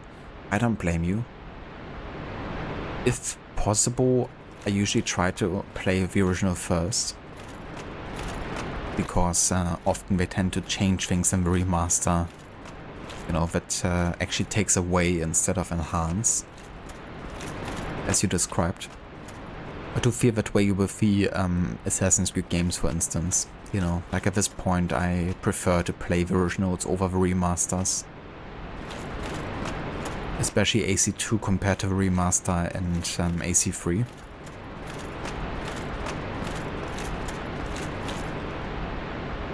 Time to crank the gamma on my monitor. Actually, that would be a good idea. Easy.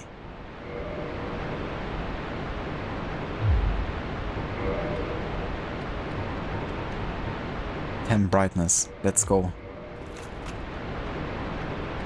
But wait, what happens if you increase black with brightness? Don't necessarily see more. It's kind of funny because I don't even think the game looks that bright on 10 either. I mean, look at this, you still can't see shit.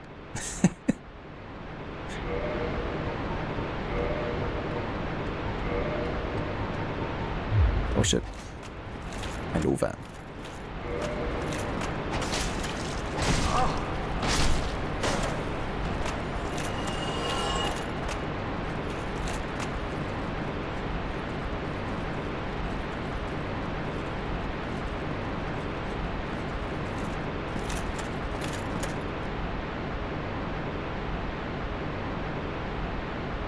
After control's done, you're going to resume your Until Dawn sound FX only playthrough. You need to first replace some chapters to get 2 totems you missed previously in chapter 4 and 9.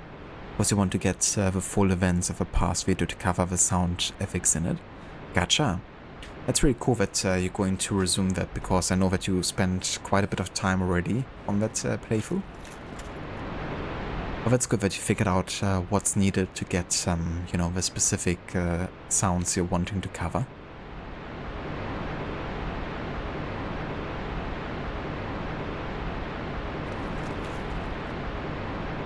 Ford is too depressing in color, even though it's a depressing region of the game at the time, so we need to fix it to be bright and happy, yeah. And also applying the same brightness setting to different areas and assets works, you know, just the same, really. Like in AC3, you know, where any light source of a modern day is just there to blind you. Because they increase the overall, you know, brightness level.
There's one part in OG Dark Souls 2 where there was a really cool battle with an Elite Knight enemy.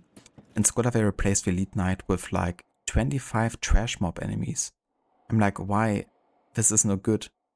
Yeah, way to ruin like an epic boss or at least enemy fight.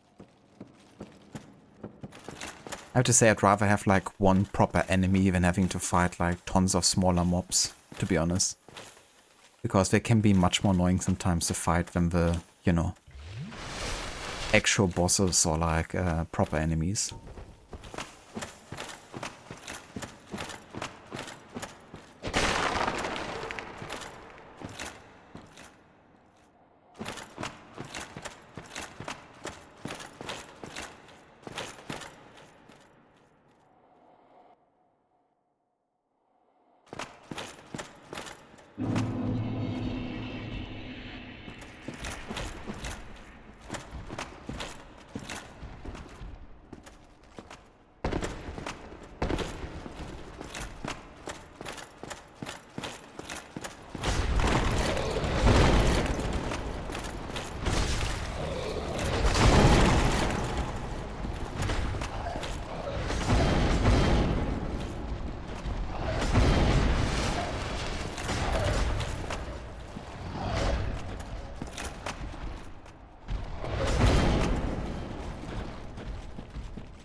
Oh fuck. Standing right in front of a ladder. Okay, we're good.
This is ridiculous.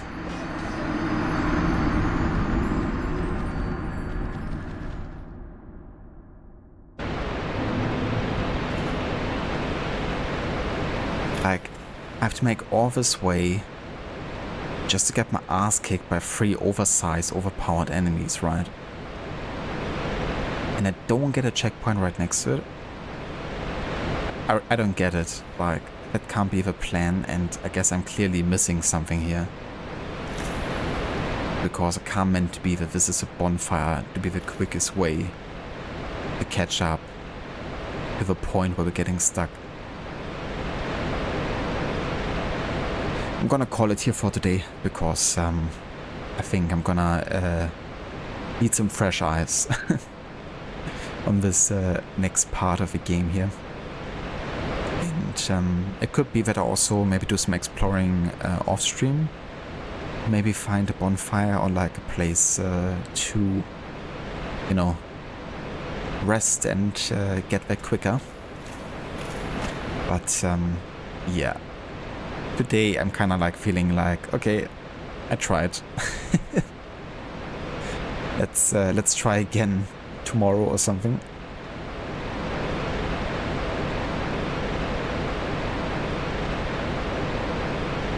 Yeah, Lucinda, it's just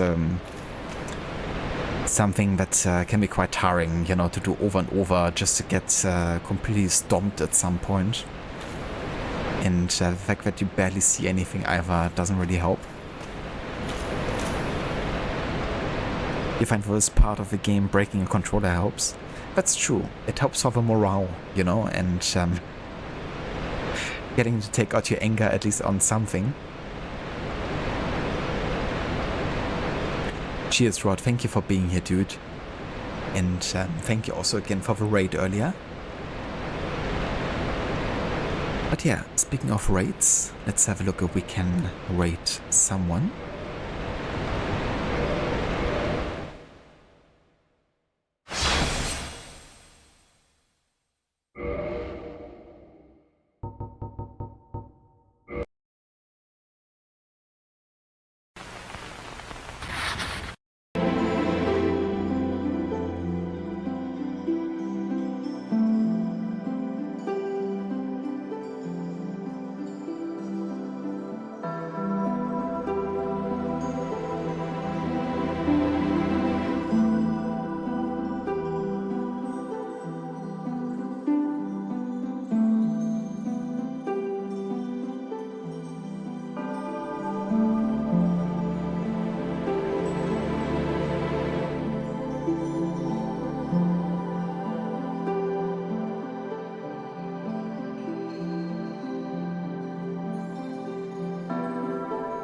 No worries for the stream, I'm in the bastard. Thank you so much for being here. I'm glad you're enjoying my first and, you know, mostly blind playthrough.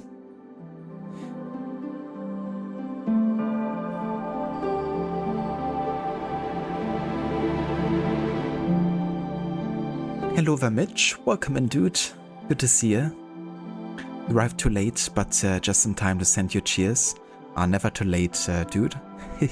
I appreciate you dropping by, and yeah, I hope things are going good for you.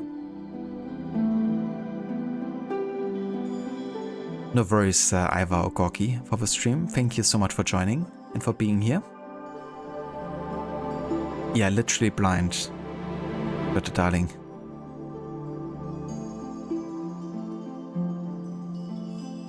Because I can't see shit.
Mitch, you okay? Trying to catch some time to breathe. Hope things are going well for you too.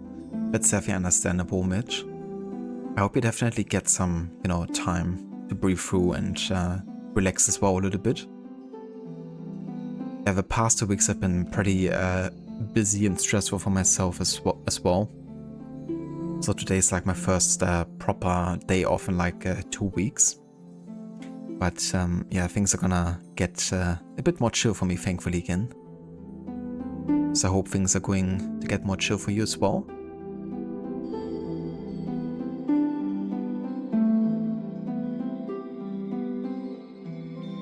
But yeah, I want to give some shoutouts to some fellow streamers.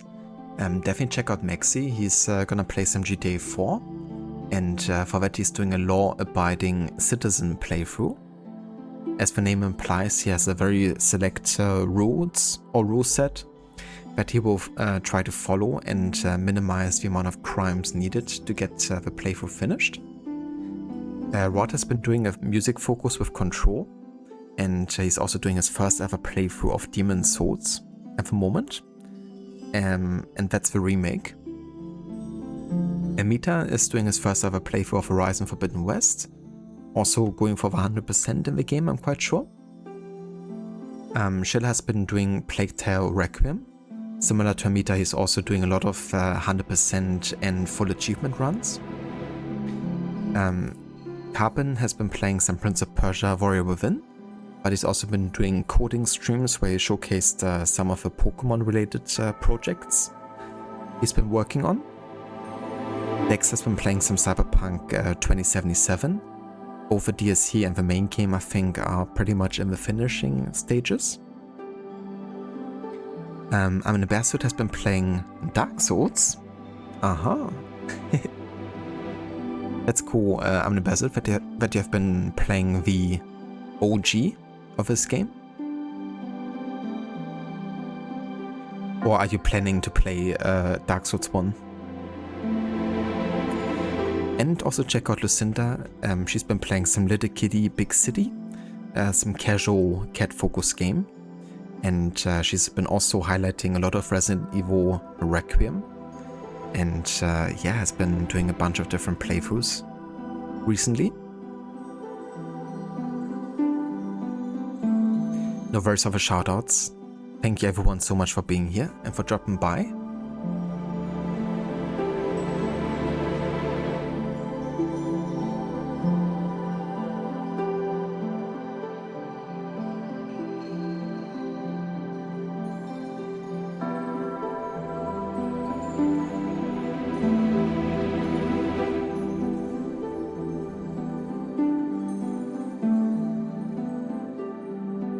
Prepare to Die PC version, and then after you will play unpatched Dark Souls 1 on PlayStation 3 as well.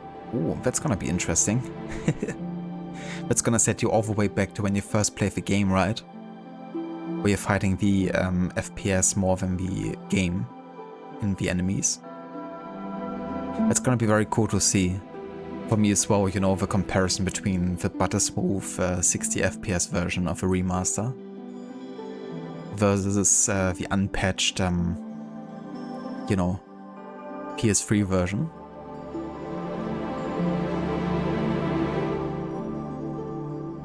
Yeah, dude, that sounds like a good challenge.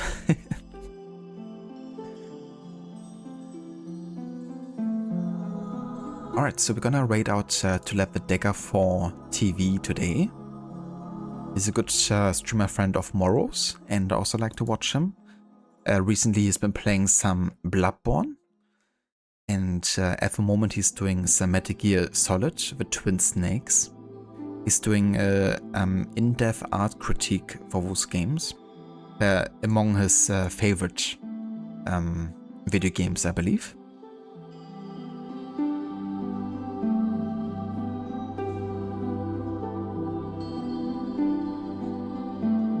And if you would like to follow us with a raid over to Left the Dagger 4, then feel free to copy and paste the raid emotes that I put into chat.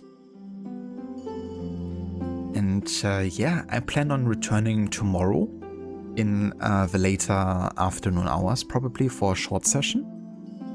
And yeah, then I might even do a longer stream again on Friday, to be honest. Because I have Friday and Monday off for a long Easter weekend, so yeah, definitely gonna have some time on my hands again to stream some more. And who knows, maybe next time we do some actual progress. I mean, we did progress of course today, but maybe some more, I guess. Because I would really like to find another, you know, Lord versus Soul, because they actually needed to get to the final part of the game. So yeah, we're gonna have to work on, you know, getting those. But yeah, until next time, thank you everyone for being here, and I hope you all have a good rest of your day, and yeah, hopefully a good rest of the week as well before Easter.